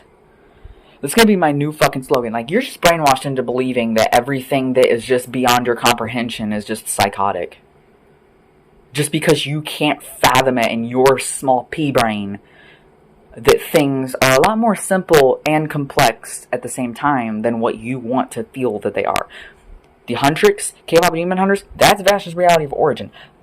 I'm going to tell you that a good 98% of the things that I love that's in my bedroom is stuff that either exists alternatively in his reality of origin or is based off of his reality of origin. Gorillaz, that's not a cartoon band. They're real flesh people there. They're real people. Like, be so fucking serious right now. Don't fuck with me. Don't fucking fuck with me. Because I can pull out any bit of evidence ever. I've started using the spirit box lately. And I'm like, oh yeah, I'm testing it because I wanted to talk to some ancestors, right? Because I don't really hear their voices. The only voice that I hear is Vash's because he's in me and he's in my head and he talks to me. I don't hear anyone else's voices. Maybe like, oh, and like fragment, like when you hear in like memory flashbacks, you'll hear someone's voice, but it's like kind of like a recording because it's that memory. He is actively talking to me in real time as I'm doing this. Even like giving me little side pointers that I can bring up later. So you take all that information. Where was my point? Where was I going with that? Where was I going with that? I'm human. Give me a minute. Where was I going with that? They manipulate you with propaganda to make you lulled into a sense of hopelessness because they want you to be hopeless because that means that they can do whatever the fuck they want to Mother Nature without you lifting a finger. The chemtrails. People called that a conspiracy theory for the longest fucking time. Yet, declassified documents literally fucking say that that's fucking real and you guys are fucking weird for not believing in it. They have EMFs that they can manipulate you into being violent through electromagnetic energy waves that come through your phone. Like all of a sudden you start having homicidal thoughts about your next door neighbor or some shit like that and you're like, where the fuck is this coming from? It's coming from your fucking phone is what's fucking happening. Kinsey's not a fucking crackpot conspiracy theorist. Everybody's making fun of her like, oh, Kinsey needs to shut the fuck up. You know, Vash was only dismissive with her because he was trying to cognitive dissonance himself out of having a fucking panic attack because he knew she was right. How is he supposed, if he's trying to keep his childhood secret, how is he supposed to be like, yeah, Kinsey, yeah, of course you're right. And she's like, you believe me? I'm like, well, yeah, I was raised in it. He wasn't fucking comfortable doing that. He didn't even tell anybody he was raised in the fucking cult until Earth was gone and he was on the ship. That's when he confided with everybody on the ship, like, of why he's fucking mentally crazy. You cannot fuck with me here. You can't fuck with me. You just can't. There's so much evidence. There's so much evidence everywhere. His whole thing is he's trying to help the world here wake up too. But if everybody keeps fucking bullying me and pushing me aside and not listening to me, not shutting the fuck up and listening to me, and actually believing me, it's not gonna happen. You have to be willing to understand and accept that things aren't how you thought they've been. They want you to believe things are the way that you've thought they've been, because that keeps them in power. That keeps motherfuckers like Donald Trump in power. It keeps motherfuckers like anybody in the Republican or Democrat parties because they both suck, because they're both ruled by demonic people. Voting Stop telling people to vote. Voting is not going to save us. Voting is not going to save us. Our integrity for our existence and our love for ourselves, our loved ones, and our neighbors, and our communities, and our fucking planet that we share together with every bug, animal, plant, everything. We have to put aside our fucking differences. Stop being a racist piece of shit. Always. Stop being a sexist piece of shit. Stop being fucking weird. Stop being fucking homophobic and transphobic and shit. Because guess what? The gun-toting Republican conservative that thinks that being gay is a sin, and this trans drag queen that's pansexual and has orgies every weekend, they actually have the same enemy. You do know that, right? Like, they think they hate each other.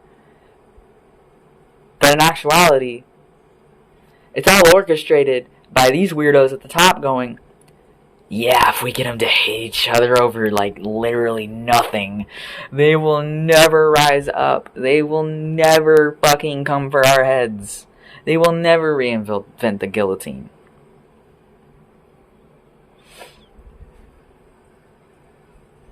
You guys should listen to Gianni.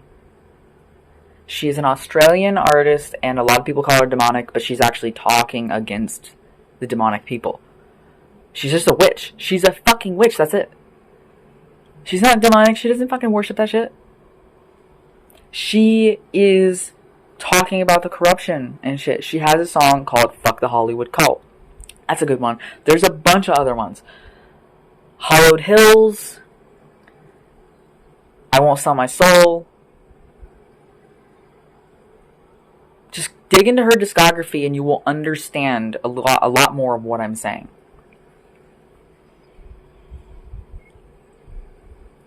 They say the revolution will not be televised. It's because it will be live streamed on people's phones. We are the revolution. We are the saints. We are the saints, and we are coming for them. And if all of this finally makes sense to you, then you finally get it. Now, if you still want to be a rude-ass dickhead, you know, spouting off like a keyboard warrior in my comments section,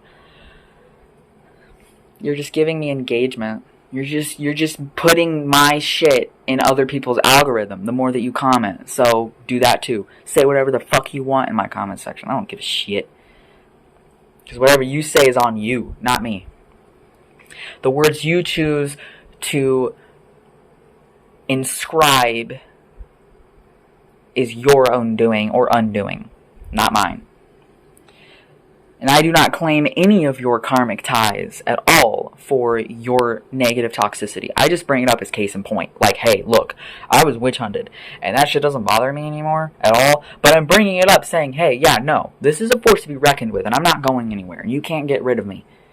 You can't get rid of me. Vash said, you're going to have to motherfucking kill me. And good luck doing that, because you're not going to be able to do it. That's what he would tell to his enemies. You can try. You can try and try and try so fucking bad. Every single gang tried to kill him. One of his quotes is, everywhere I go, people always want to kill me. Why the fuck do you think he would say something like that? Because this motherfucker is a beacon of light. And everybody's like, oh, what the fuck? Oh, there's something wrong with you. You need to motherfucking do.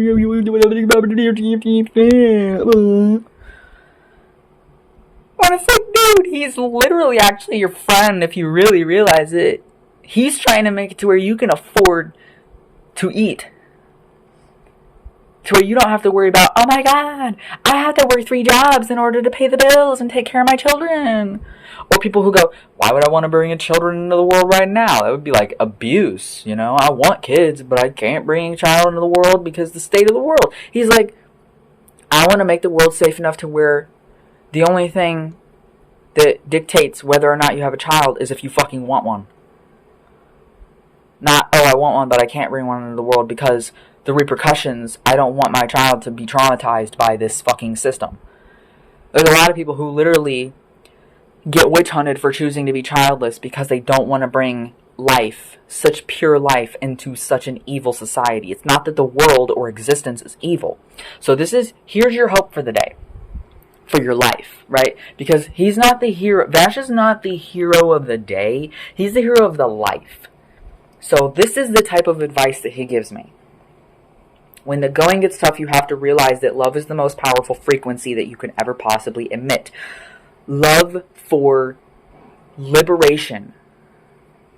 When you look at the fact that there's children being fucking desecrated, look at the starving children and like the crazy things where like this kid's holding their other sibling who has been blown in half, and they're still carrying the upper part of their torso because they can't fucking fathom that their fucking sibling just got blown up by fucking Israel.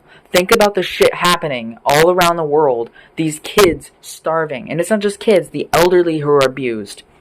The poor, the disabled, the fact you can't even get a job if you're in a wheelchair unless you want to be a Walmart greeter, and they're not even always hiring for that anyway. So people are at a fucking disadvantage. Existence doesn't suck. Existence is the most beautifulest, most magical thing you could ever fucking have, because it is why anything is anything ever.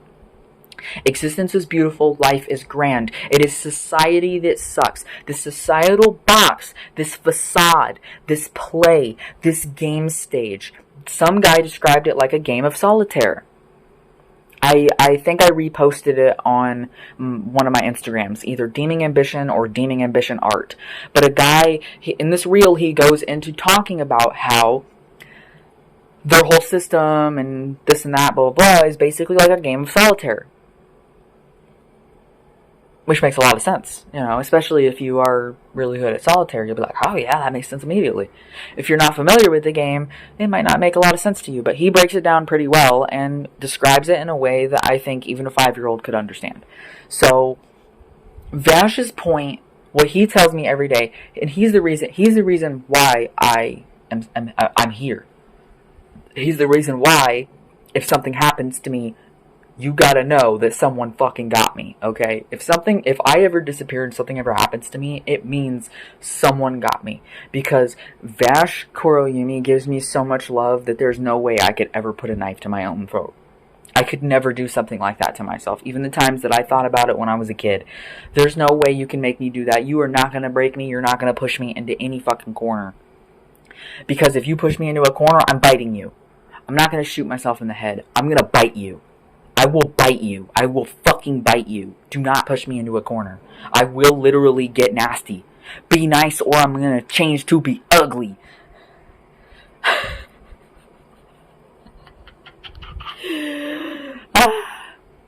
I get paid to be funky. Be nice or I'm gonna change to be ugly. If you get it, you get it. If you don't, I'm sorry. Messages are in the music. I'm gonna sit back down now.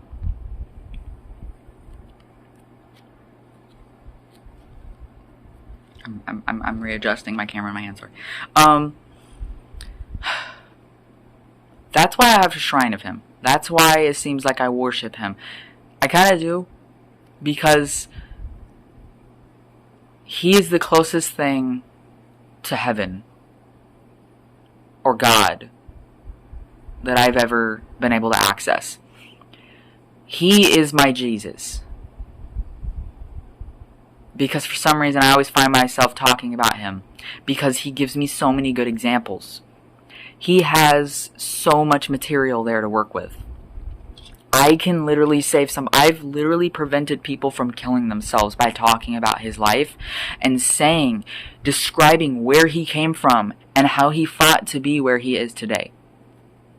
Is he in perfect condition right now? No, he's partially paralyzed because his nervous system is adjusting to the fact that he actually was the harbinger and he ended the war there. The fight isn't fully over because Cyberpunk 2077 is not 2077, it's actually 2027. So Cyberpunk actually happens in his reality of origin next year to a green-haired girl named Valerie. So again, and I was getting visions of her since I was 9 or 10 years old. So I already knew. And as soon as I seen Cyberpunk, I'm like, oh my god, they depicted her life. What the fuck? What is going on? I'll think of something and years later, the thing literally becomes made into a fictional media. And I'm like, wait, what's happening actually? It's really weird. I was like, dude, like, Vash is gonna go and he's gonna be on the west side. He's gonna be in the west side. I was saying this shit in like 2017, 18, and 19. I was like, he's gonna eventually be on the west side near California and realize that where Baphomet is hiding, who was basically the lieutenant of the Morning Star that, you know, the whole thing, you know, Baphomet's just one of the lieutenants. One of the head lieutenants, like one of the top. Like, Baphomet's a top one. Those names you hear, they are the top big dogs, but they're not, like, in the fucking king throne. They just kind of have their own little layers and their own shit that they do. And I knew he was going to be led to Hauntlywood. Hauntlywood is, you know, to reference Monster High, is basically their Hollywood.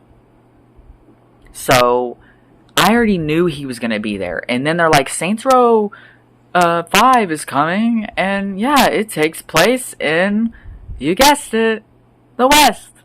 And I'm like, I couldn't tell anybody how I was naturally reacting to them unveiling that game. I couldn't tell anybody. I couldn't talk to anybody about it. Because I'm literally like, oh, yeah, you know, cat's out of the bag, yeah. I was there in the old Saints Row Discord that was the unofficial one that was ran by Flippy and his friends who were pieces of shit. They're toxic. I didn't mind Flippy. Flippy's alright. Mr. Saints Godzilla 21 is also really nice. Very, very kind man. I respect him and his craft very greatly. However, some of their buddies are very, very evil. And I'm not going to get into the drama of that, but just know, some of those big names in the fandom were telling me and mine to kill ourselves just because of all of this. Like, you guys totally love the devil, don't you? Because why would you literally tell the Lightbringers to go and, like, kill themselves? Just because you're uncomfortable. Because you can't have your OC anymore. Appropriating the fucking 3rd Street Saints and shit. It's so weird. But, no, you know, the other, just, you know, not everybody in there was bad. But I was there when it unfolded.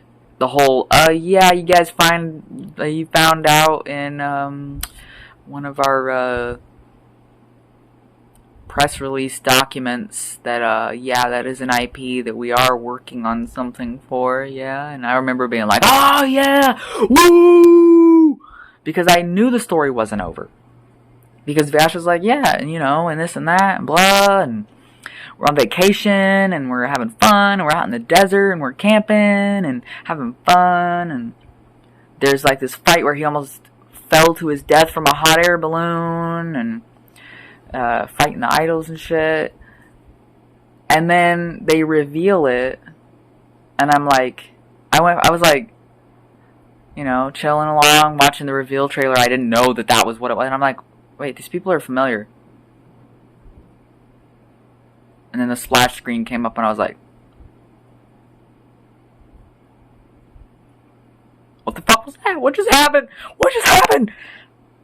And then they were like, yeah, and it takes place in a very different geographical location. And I'm like, don't. And then they show a cactus, and I'm like,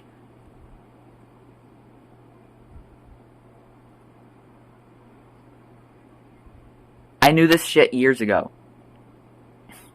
From the man himself. I knew Vash was going to be buried alive. Years ago. I knew that when I was like 15. For reference, that's 2014. So I've known what was going to happen to him for a very long time.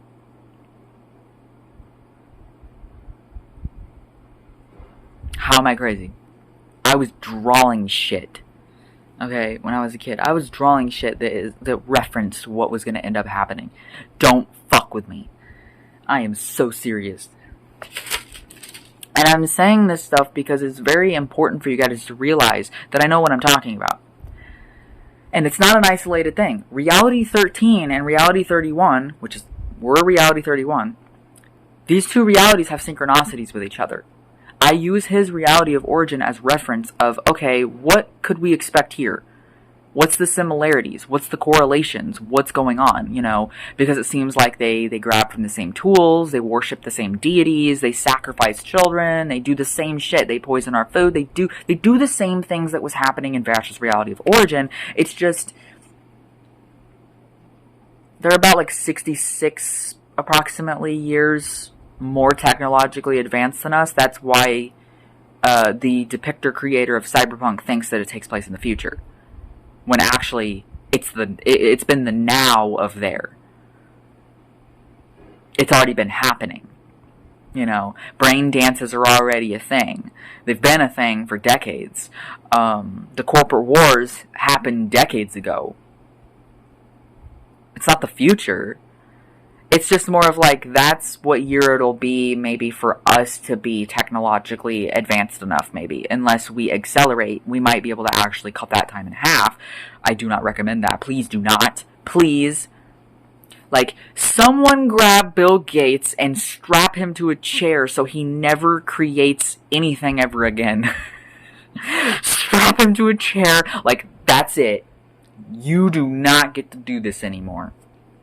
When he said that TED Talk, when he said in that TED Talk that humanity should be cut in half, and talking about depopulation strategies, someone should have got up and ate his face off. I'm so fucking serious. I'm so fucking serious. A pie to the face? You guys are pussies. Really. But that was funny too. You know, that was funny too. However, you guys don't understand. Donald Trump is not your fucking friend. He was raping children on Epstein Island. He was motherfucking making out with Jeffrey Epstein while boning little children. Frazzle drip. So yeah, be like, oh, well, the left is like that too. I know. Hillary Clinton and one of her fucking girlfriends fucking cut off a little girl's face. Dude, when I was a child, I seen the Frazzle drip video on the dark web. I was on the dark web when I was a kid. I've seen this shit. It was way before AI. You can't fucking AI generate that. This shit's fucking terrifying, dude.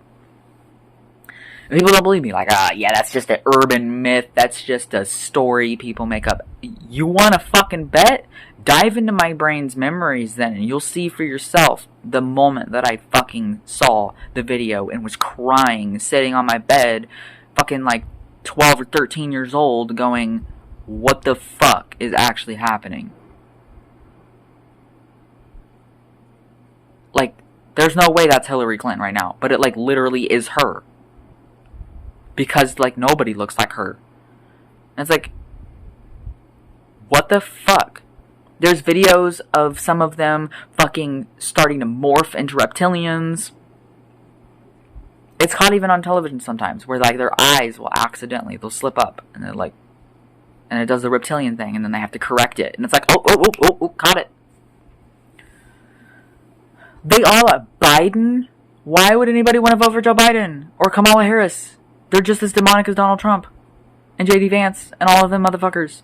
They're all in the same fucking group together. They play this game where they slander and humiliate each other in public. It is a humiliation ritual when they're all buddy-buddy and they all go to the same fucking parties together and they all eat the aborted fetuses that were taken from trafficked children. They're all doing the same shit. They're all doing all of it. It's not a left versus right. It's us versus them. I know people keep shouting that, but I think that more people need to be repeating some of these things, because the more that we say it, the more that people will get up, buck up, and fucking do something about it.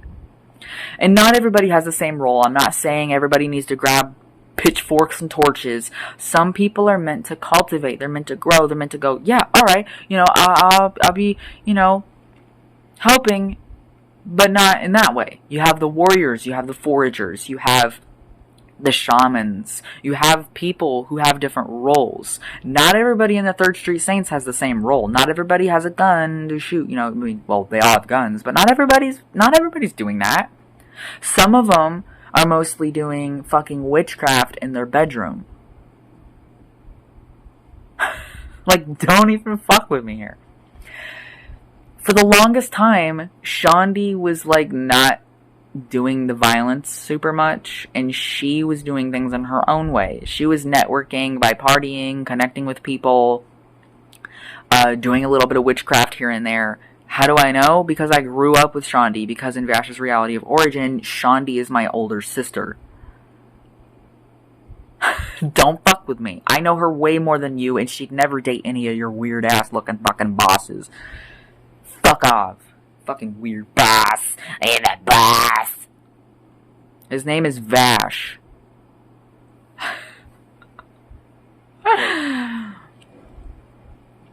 Do not fuck with me. My whole point of all this is I'm trying to get people to realize talking about the negatives of society should not make you feel hopeless, because there is hope, there is light. You have to just listen. You have to understand that you're going to have to start taking us weird freakazoids a lot more seriously. There is a where is it? Oh, my other phone's over there. I want to recommend a user to you guys, because this individual is very fascinating. And I don't want to butcher the pronunciation of her name. Let me come here and see. Let me go to my Instagram. Oh, it's not on it. It's not on this phone. I'm going to have to look it up.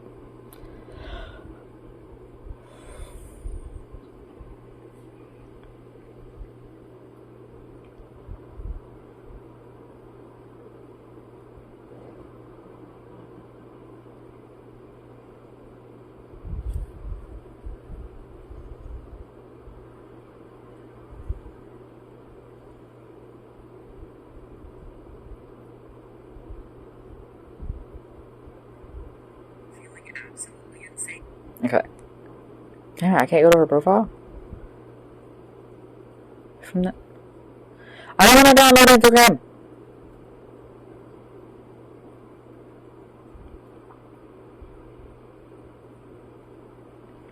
Oh, she's got a YouTube too. Her. I'm probably going to butcher this. Tiffany Heffelfinger. And that's the type of people like me that you need to be listening to and taking seriously moving forward into this new earth, because we are going to ascend. We are not descending. I do not accept that. We need to be more consistent. We have to be persistent. We have to keep fighting. We have to fight. If you want to drink clean water, if you want the bees to survive so that we actually have food and don't go extinct because they literally pollinate everything, and, you know, save the birds too. If you want to keep living, if you want to survive, if you want any surviving chance, you have to listen to us that sound like nut jobs. The people who you thought were crazy for fucking talking about chemtrails and the Illuminati and shit. All of you fucking mocking us for decades fell for the mind control programming. It's in the documents. It's even in the Epstein files where they're mocking society because they're falling for it. Like, yeah, and they're actually falling for it, too. Yep. I actually believe that shit. Yep. They're doing backflips and circle jerking each other's dicks off at the fact that all of you are falling for their game and being too chicken shit to do anything about it. Be so fucking real right now. Just because you think all this is fucking crazy, dude, the people that you listen to music and watch their movies were dressing in all white to go to a party where they're cutting up children and sacrificing them and covering their white outfits in blood. It's like KKK type shit with extra steps, and then like there's every demographic in there cutting up the kids. How is what I'm doing insane when there's people literally sacrificing kids for thousands of years? Cigarettes are a mass ritual too. It is coming from the ziggurat. The ziggurat is a sacrificial device. Look into the ziggurat torture. But you're going to come for me and say that I'm delusional and in psychosis and need to take my meds and I'm schizo, when the actual delusional, crazy psychos are the ones who think that it's cool and rad and alright and okay and the right thing to do all of that. The people who think that it's totally okay to take people from their homes and families and traffic them to other countries. Underground tunnels. The kids that go missing at Disneyland. And then they come to find out, oh, they're in the Epstein files as a victim. Yeah, no shit, because they had a fucking ferry to Epstein Island from one of the Disney worlds, dude. And I'm crazy? I'm just baffled. I'm baffled at how people talk to me. I'm baffled at how people fucking communicate with me. And they talk to me like I'm some fucking crazy individual who is saying shit that's like not real. And they don't even fucking know what the hell's actually going on in the world because there's so much cognitive dissonance. Oh yeah, well that's just life. You just gotta get used to it. Like, yeah, what? Why would I ever want to listen to the most brain-damaged generations ever? Why would I ever want to listen to the boomers and the Gen Xers when they have the highest count of lead damage in their brains that cause them to have intellectual disabilities to where they don't want to hear shit and be told shit because they can't fathom anybody being smarter than them. Because they're the older people, so they can't fathom somebody half their age being smarter than them. When we are the starseeds. We are here for the reckoning. Saturn is tired of being the scapegoat. All of these tools that the Cabal has been using for thousands of years is getting sick of them. It is getting built. It's like when you keep pouring into a cup and it eventually overflows. Well, that shit's it's overflowing. It's overflowing, and they're tired of it. So the karmic energy, what you deal out into the universe, will come back onto you. If you love, you will be loved. You hate, you will be hated. Some people love, but yet they're hated because it's energy vampires and demonic entities and stuff like that. I genuinely believe that a lot of people have been compromised by negative entities, and they don't even realize it. They don't even fucking realize it. They don't even realize it because just because it's not in your body possessing you, you think that you're not affected by it. When energetically, you're being affected by it. You're literally being manipulated. Every time that you like a Kardashian post and you endorse them as human beings, the more that you endorse and give your energy to these false idols who actually do not care if you dropped dead tomorrow, because that has no bearing on them, you know. But their ivory tower will fall. Their Tower of Babel will fall. It will literally fall. We just have to keep fighting. We have to keep going, and we have to keep having hope. I'm not a doomer. I'm not a fearmonger. I don't want you to be afraid. I want you to be brave. I want you to take your fear and alchemize it into strength, because your greatest strength is how you can love the world. What can you contribute? You know, if you're an artist, then the only thing you can do is spread the word by drawing things that, you know, you are drawn to drawing, you know. If that's your way that you contribute to the revolution, so be it. Then so it is. If you regulate people's nervous systems by making Reiki videos and ASMR to help people, you know, cut any of those karmic ties to these negative entities and negative establishments that have been desecrating their bloodlines for generations, then that's your fucking job. Some people are the ones with the guns and the knives and the fucking lighters and, you know, burning down warehouses and stuff and coming for people. And the one guy that got arrested for assassinating that healthcare CEO and stuff. Some people are meant to be the warriors like that, and others are meant to be the warriors in a different way. You know, maybe you're the friend therapist, and you want to help save people. You want to help wake them up. Maybe you're just a messenger. Maybe you're somebody who's meant to just tell people what's going on so that they can make an educated decision. You know, they have information needed, and then it's like, okay, well, what are you going to do about it? You know, maybe you're just a messenger. Maybe you are somebody with the weapons, like the pitchforks and torches coming for their heads. Maybe you're the people building the guillotines. We all have a different role in the revolution. Every single one of us has a different role, and it's not all violence. But it's weird how they demonize it. Like, oh yeah, you know, you're bad and you're gonna get got if you want to do that. And it's like, they've been genociding society for thousands of years, and as soon as we want frontier justice, we're bad.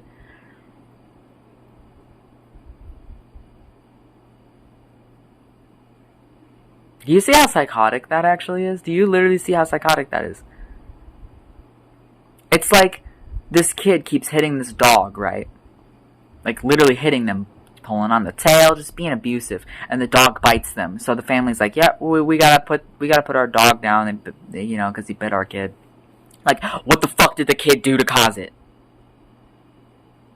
Was it righteous? Was it self-defense? Anytime I've ever been nicked at by an animal, it's because I wasn't leaving them alone.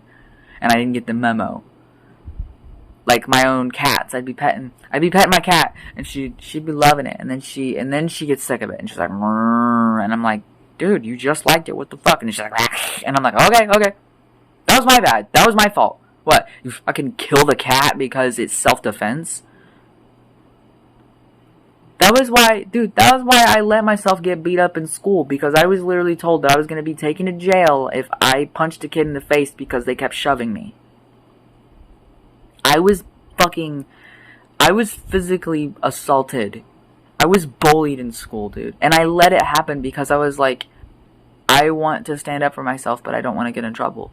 I really don't want to get in trouble. I already hate it. I hate being grounded. I hate being in trouble. I hate all of this. So I just let them hurt me. I let them get away with it, and I'd come home and cry and get on video games and create. I was making stuff instead. I'd get on Little Big Planet and just make stuff. And just be random and funny and make Monster High doll videos that ended up getting me bullied. Like, I was fucking 13 years old. Why are you bullying me? For things they made when I was 13, you fucking weirdo. Yes, I still play with my dolls. Mostly customizing them, but that is still a form of play. If this scares you so fucking bad, then that's probably your problem. Like, oh my god, you're playing with a doll. So fucking what, dude? Get over yourself. Get the fuck over yourself. Everybody acting all high and mighty when you're like literally all a bunch of fucking drugged up, brainwashed fucking people that have no clear conscience whatsoever. You've been hijacked and MK Ultra'd successfully by a system that literally wants you dead. That doesn't make you mad? That doesn't make you want justice for the life you deserve that you should have had? It doesn't make you want to go, hey, yeah, no, I want to live the life that I know I'm supposed to live. Stop contributing to this bullshit. If you want to live a fulfilling life, you have to understand that the people who sound crazy are the ones who are actually trying to save you. You can hate me all fucking day. You can hate this man all fucking day. But it doesn't change the fact that we're right, and we actually... The reason why I'm even making this video is because I give a shit about all of you. Even the people who bullied me, even the people who wanted me dead, I care enough to come out and say, wake the fuck up. You have been brainwashed. You have been manipulated. You have been completely exploited. You have been exploited to think whatever you think. And that it's hopeless. But it's not. You have the power to manipulate reality in your own hands. The only limit is this. And then how much you limit your body from there. If you've been lulled into a sense of complacency, you don't have to be complicit. You can literally decide right now that you are a sovereign being that will not be controlled by any government, CEO, or celebrity ever again. You have your own sovereign autonomy, and you will fight for the right things. You can decide that at any moment and do anything. People are so scared of the risks, of the unknown, of what will happen if you take your life into your own hands. Instead of letting a demonic outdated system of demonic Freemasons dictate your life path for you. They don't want you to take control of your life. They don't want you to own your power. They say it's evil and it's demonic witchcraft. They're projecting because they use these rituals for demonic means. Yet we're trying to do it to get rid of negativity and to heal ourselves and to alchemize the shadow work. You know? We're trying to do good with the power. They do bad with the power. And they don't want us to do good, so they try to manipulate people who don't practice witchcraft into thinking it's evil inherently. The word witchcraft is so tainted where they think, oh yeah, you worship the devil and you're bad and you're gonna hex people and shit. I don't do that. I don't do curses. I do say if people come after me that they will get what they deserve. However, I'm not setting up candles and doing fucking hex curse rituals and shit. Some people do that. That's not my vibe. I do healing rituals. I do manifestation rituals. I do things that help set people up to have a better life. Because this box sucks. It's evil. And I'm not asking for anarchy. I'm not an anarchist. We need a new system. Because communism hasn't worked. Capitalism doesn't fucking work. Socialism doesn't fucking work. There's too many holes in all the systems that we've invented so far. We need a new ism. We need a new system that keeps what does work and either tosses out the rest or tries to adjust what maybe could work. You know. It's that easy. It's that fucking simple. It's literally that fucking simple. If something doesn't work. So let me use this as an example. So when Vash would take down a gang, the Saints would seize their assets. Like coming in and like stealing all their shit and everything. Keep what you kill. They would claim their assets. And so then they would go through everything and go, okay, you know, what did we claim by taking over their territory, their empire, right? And go, oh, that's fucked. And they toss it. Hey, that could work. Let's maybe adjust that a little bit. And then they keep that and they adjust it. The Saints were about reform, not anarchy. The Saints are not anarchists. They wanted a better system that allowed people to actually be safe and be left the fuck alone and live their actual life destinies. It's a bunch of fucking misfits that were tired of being poor and stomped on by the elite class. That is what they founded on. And you guys looked at it like, ooh, gangsta simulator. Yeah, I'm so hard. Yeah, motherfucker. Like, they grew out of that. That's just where they started. They started in the ghetto and they grew into a fucking celebrity empire and then political empire and literally created a new system, taking what did work and adjusting and throwing away what didn't work. And they're actively still doing that there as we speak. How am I crazy? How am I in the wrong? How is anything that I'm saying wrong or bad? You guys are weird. You guys are weird as fuck for looking at what I'm saying going, oh my god, you're literally insane and there's something wrong with you. And it's like, there's actually literally nothing wrong with me. I am having a very normal, rational reaction to a very irrational system. When I have to literally go to bed knowing the atrocities that happen that don't have to happen are happening constantly, right now as we speak. They are conducting evil. And I don't like that. I don't like that, and I don't want that to be anymore. We can have a better world. They're trying to waltz us into the fucking apocalypse and witch hunt us if we say, hey, maybe you should be gotten rid of before you cause the apocalypse. Dude, people in indigenous tribes revolted against their leaders and tribe members for less. We are so fucking pathetically complicit. But we don't have to be, because I'm using case in point as evidence, going, we don't have to take their shit anymore. You don't have to take their shit anymore. You don't have to take it out on me because you hate that you can't do anything about it. Because you can realize that you can do something about it. You can do a lot more than you think about it. All those people who, like, bullied me out of the fucking Saints Row fandom, and all the people who fucking witch hunted me for years and everything, all the people who have ever tried to make my life a living hell, we actually have the same enemy. And it's the people that fucking run this whole fucking system. We have the same enemy. I'm not your enemy. We can be allies. We can be friends if you set aside your fucking weird ass ego and the fact that you can't handle the fucking truth. I say it's time you handle it. It's high time that people start taking responsibility and start handling the shit that they've been refusing to handle. If you keep running from the truth, it's going to eat you alive. I'm not wrong. I'm not wrong about anything that I've been saying. These people have been operating a certain way for so many years. It's not left versus right.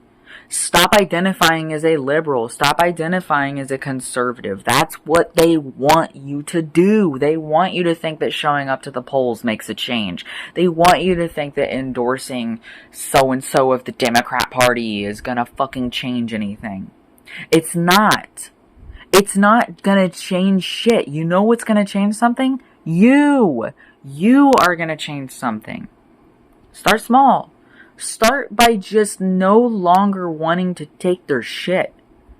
And own your life. What do you really want to do? Are you working the job you really want to work? Are you doing with your life what you really want to do? No? Okay, so start making the fucking changes. Start fucking doing it. Give yourself that. Stop acting like it's all hopeless and that this is all just what it is and that we have to just take it up the fucking tailpipe. Get a fucking spine, or realize you have one. Realize that you have a fucking spine and use it. You've been gaslit. All of you have been gaslit and brainwashed and manipulated into believing that this is just the way that life has to be. It was not like this. It does not have to be like this. Every single one of you that are fucking haters of me and Vash actually need to realize we are your friend. We are trying to help you. We are trying to wake you up. We are trying to get you to stop being hopeless. And once you realize that, it all comes together. It all makes sense.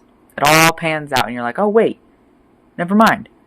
You know, I thought you were crazy, but you actually made a lot of sense. Character development. Where's your character development? Just because this shit freaks you out, makes you uncomfortable, challenges your perspective. I don't care if you thought Saints Row was a fake video game, fictionalized franchise. I don't give a shit what you thought you knew. Discard what you thought you knew because what you think you knew is wrong. About all of it.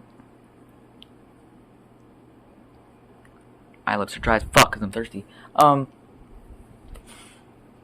So I'm going to leave off with these types of things. You have so much more power than you think that you do. And the more that you have bitter hatred and take that shit out on people who are just trying to wake you up to your power, you will never wake up to your power. You have to wake up to your power. You have to. It's in your fucking DNA. Wake the fuck up. Like, literally, wake up and fucking do something about your life. If you hate your life, do something about it. Make your life better. If all it is just thunderstorms, then you need to move your life, adjust your life, and recalibrate your life to where you have the weather that you actually want. You know, the sunshine and rainbows. You know, the clarity of your life, you know? If you don't know what your life is meant to be, then look within. Look without. So within, so without. As above, so below. They demonize that too, when actually that's literally just describing the duality of life itself and the yin-yang. Like, what? It's not demonic scripture. They just use that as their excuse to have their power. It's like a rubber band. It's going to snap back at them. So, we have to prevent the apocalypse. People need to understand, they want to take our drinking water, they want to take our food, they want to take everything, they want to ruin everything. They want all of us to be fucking Cronenberg, cancer-ridden fucking tumors rolling through the street. That Rick and Morty episode where they accidentally turned everybody into Cronenbergs? That's kind of what they want. The thing they want more is us to be dead in general. They want to genocide all of us off. The man-made weather, you know, all of that. I sneeze on it. Fuck you. Fuck you and your whole crew, dude. I'm so fucking done with all these bastards. All you bastard asses. I'm so fucking serious. Like, I want to see the revolution start. And if the aliens are involved, give me a gun, aliens. Give me one of those weapons. Come on, let's join the fight. You know? We have an allyship. There is a duty. This is a mandate. Why is it a man and why are we dating him? I'm gonna... This is a motherfucking mandate from God itself. God source energy itself. On behalf of Vash Elias Koro Yume, you need to get your life in order. You need to fucking get your life under control. Because I can't be the only one who's trying to calibrate my life. We all have to do it together. We all have to go, hey, we may not see eye to eye on everything, but we do have the same enemy. Truce? Can we have a truce, please? Can we have a fucking truce here? And you realize that I've never been your fucking enemy. Truce. I'm willing to put the past in the past and bygones be bygones. As long as you can grow. Hell, I could end up becoming fucking friends with some of the people who used to hate me because they wake up and they realize that they were wrong and I was right. And they've grown and they've humbled themselves, you know? I'm willing to forgive. Not forget, but I'm willing to forgive things. If you can call a truce with it. Honestly, you know? I do say this stuff like, fuck you for that. But, at the end of the day, that's while you're still stuck in your ways. Fuck you if you want to stay stuck in your old ways of toxicity. But if you're willing to grow, truce. You know, take that and truce. Because we actually have a common enemy. Like Oleg said, the enemy of your enemy is your friend. And the Vash is like, welcome to the Saints. That's enough for him. Like, hey, yeah. Like, we have a common enemy. We don't have to see eye to eye on everything under the sun. But we have a common enemy. And we can all put our skill sets together to fucking fight against the same enemy. It's that easy. It's that easy. It's so easy. Just get up and do it. Like, oh man, we gotta... Just get up. Just get up and do it. We need soapbox standers. We need people standing up going, hey, with a megaphone going, hey, we gotta fucking do this. And we gotta... And, you know, some people might get killed. Some people might get arrested. Things are gonna happen. But that's what they try to do when they want to silence people. They want to silence us as much as possible and stop us from everything. They want to stop everything because they are afraid of us actually winning. They have worked so hard for thousands of years to lull us into a state of dissociated NPC behavior. But it doesn't have to be that way. It doesn't have to remain that way. Get the fuck up and deprogram yourself.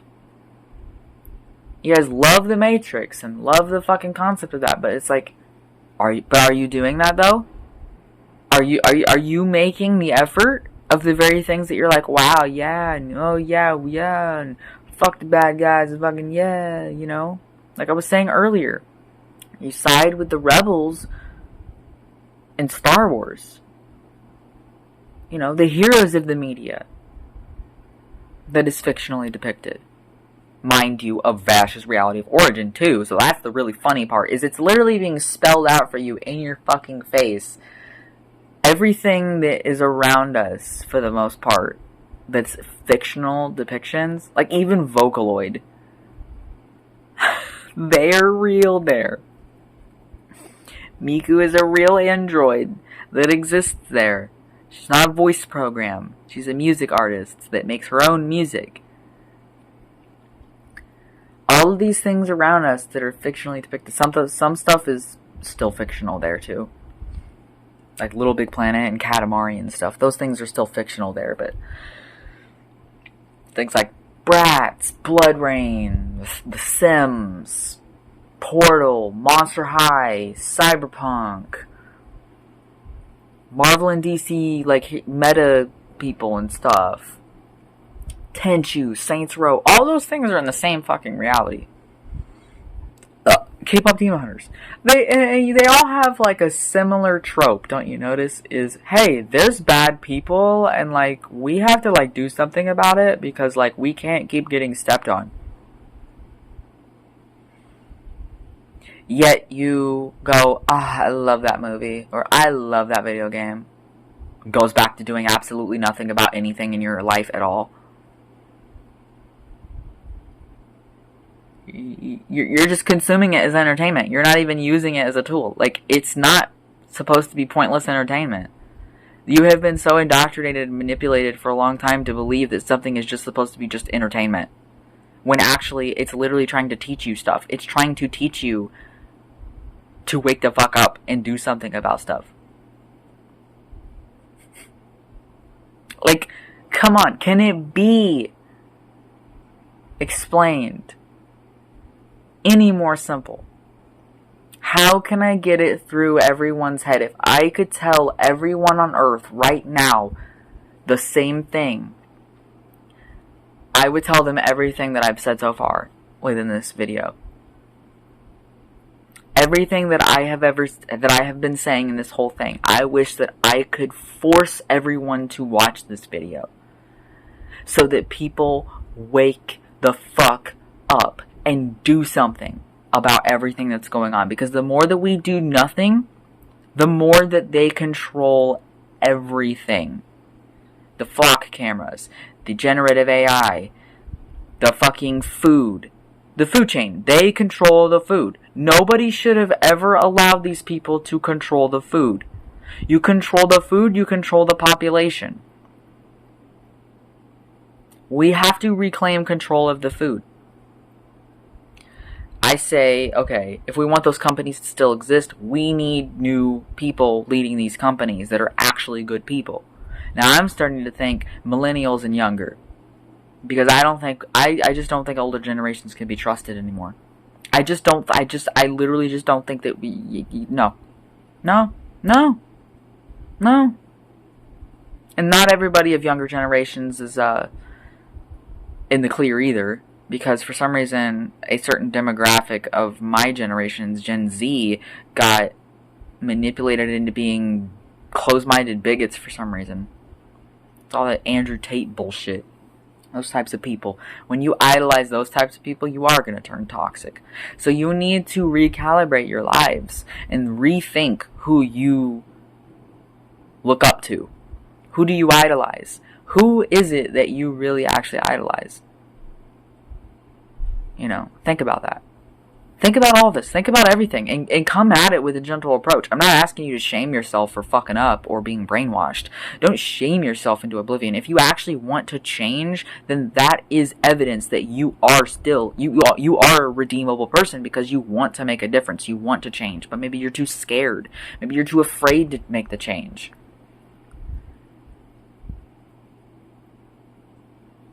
But if we never make the change, they're going to change us so much that we're going to go extinct.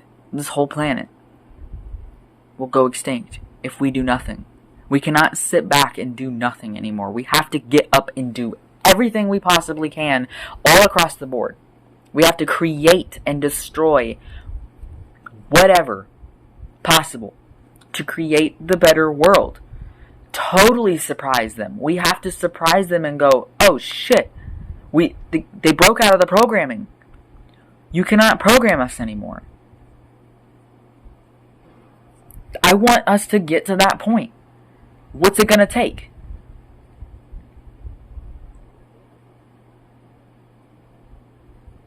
some of Melanie Martinez's new music on Hades, for example, is a very good testament to, like, what's happening.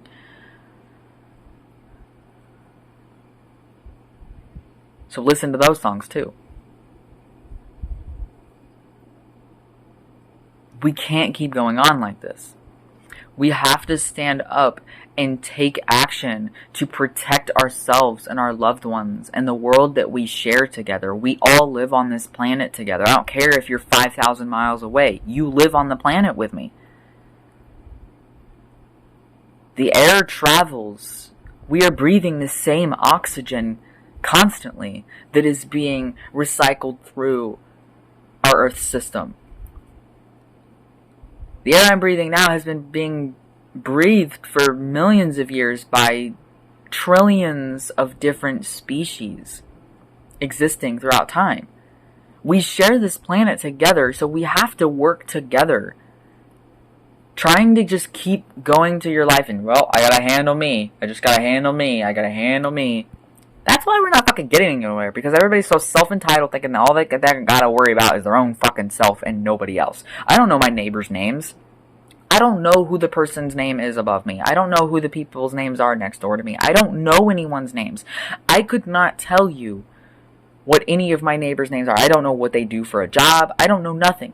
And the fact that my own neighbors are strangers is fucking weird, actually. That is, like, so against our naturality. We knew our communities. We knew the people that lived around us because it's our village. Living in an apartment complex is basically you living in a village with other people. I live in a village where I know no one's names. I know nobody here. Because nobody wants to know anybody anymore. They want to go on their phone and scroll on social media and use that parasocial connection to their device to disconnect them from the people who are actually physically around them. I'm not saying never use your phone. I'm saying they use that and they don't do anything else. You have to balance it. If you have online friends, that's awesome. I have a bunch of online friends. You know, I have a bunch of people I've met on Sky from all different countries. Vietnam, fucking places in the Middle East, fucking places in Europe. I've got friends from Brazil. Like, dude, come on. I got friends from China. I got the whole nine on Sky. I've met somebody from, like, almost every country. Dude, they're everywhere. Dude, Sky players are fucking everywhere. It's crazy. That game is... I hope it helps with unifying the world into a more peaceful society, because I genuinely believe that they are doing their part in the revolution. Sky Children of the Light is a good example of, well, it's not perfect. You know, there's definitely some problems, mostly with the shopping economy of the game. But the story premise itself is literally what I'm talking about on, you don't have to be the pitchforks and torches shooting motherfuckers in the face type person. You could be contributing to the revolution in a different way, where you're bringing up these harsh issues and you're creating and you're cultivating a sense of community and unity. That is your task. That's your role in the revolution. Everyone has a different role, and we have to embody those roles. We have to align ourselves with the role that we're supposed to have in this revolution to make sure that we win this fight. Because society has to win. Because we can change this. We can make the world as beautiful as life is supposed to be. You talk about the Garden of Eden. The Garden of Eden should be the goal, where we can relish in lavishness. We can all sustain ourselves and be comfortable. Make the world go round, you know? And have time for our families. Have time for our passions. You know that in ancient tribes, the average time that somebody would work through a week, and this is just approximation based off of probably the higher side, the ones who did more, it was like 15 hours a week. Most people work a 40-hour work week or more. They're robbing your life from you.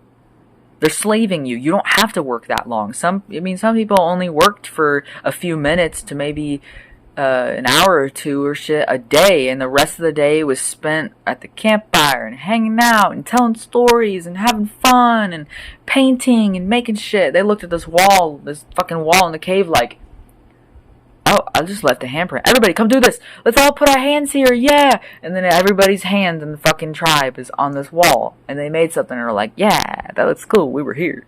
Yeah. That's what we're supposed to be doing. People call us lazy because we want to sit in our homes and chill and play video games and hang out and talk and socialize with people that we know. When, like, actually that's just the modern version of our life that we're supposed to be living. We're not supposed to be working ourselves into literal fucking oblivion. We're supposed to be working a little bit, helping each other out, doing whatever our function is, and getting on with our fucking life and doing literally anything else. Oh yeah, you know, you foraged for 3 hours with your crew and you came back and fucking... But we don't have to go back to fucking, like, I'm not talking about bombing us back to the fucking Stone Age. Because we could still have technology. We could still have the logistics. We could still have semi-truck drivers. We can still have airplanes and cargo and shit. You know, it's the way that the systems are handled and how they do the shifts and how they pay people and how they accommodate people and how people are treated. You know, you can take what works and what helps sustain society, but make it sustain it more long term by actually making it not exploitative. I'm not saying get rid of like boat cargo and shit, you know. We do trades and stuff all around the world. We get spices from different countries and all kinds of stuff. You know, America's just the fucking boiling pot social experiment for the downfall of society. That's all that we are, you know. America's not a country, it's a company. It's an organization. And we can take things into our own hands and literally change it to where, you know, we can have our cell phones, we can have our video games, we can have everything, but it's done right. It's done righteously. We stop looking at money as a god and start looking at existence as God and going, we deserve better and we can have better. So let's create better and destroy what is wrong and preventing us from having better. My point of the matter is just because the shit that I say is crazy and seems insane or whatever and, you know, makes you uncomfortable or you hate the way this dude looks or his authority and shit doesn't mean that I'm wrong, you know? What I'm saying is we have to love through the revolution if we want to win. We have to stop fighting each other and calling each other crazy and thinking that people are in psychosis and woo-woo and shit like that just because it's something that you're not used to understanding as fact. We can achieve so much greatness if we put aside our differences.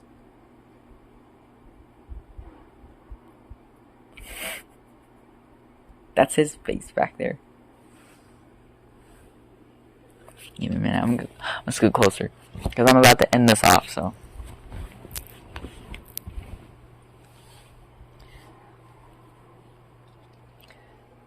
We can achieve the ultimate greatness if we work together. Anything is possible. We can move mountains. We can save this planet. We can save the water from being destroyed. We can save more species from going extinct. And due to some DNA stuff that's still kept, we could actually use science to bring back some of the species that we've actually caused to go extinct in the past few hundred years. We could bring back the thylacine. We could bring back the dodo. We could bring back... Why are we trying to bring back dinosaurs? They naturally went extinct. Why don't we work on bringing back things that we caused to go extinct within recent years because of our, like, man-made shit that's been being done wrong?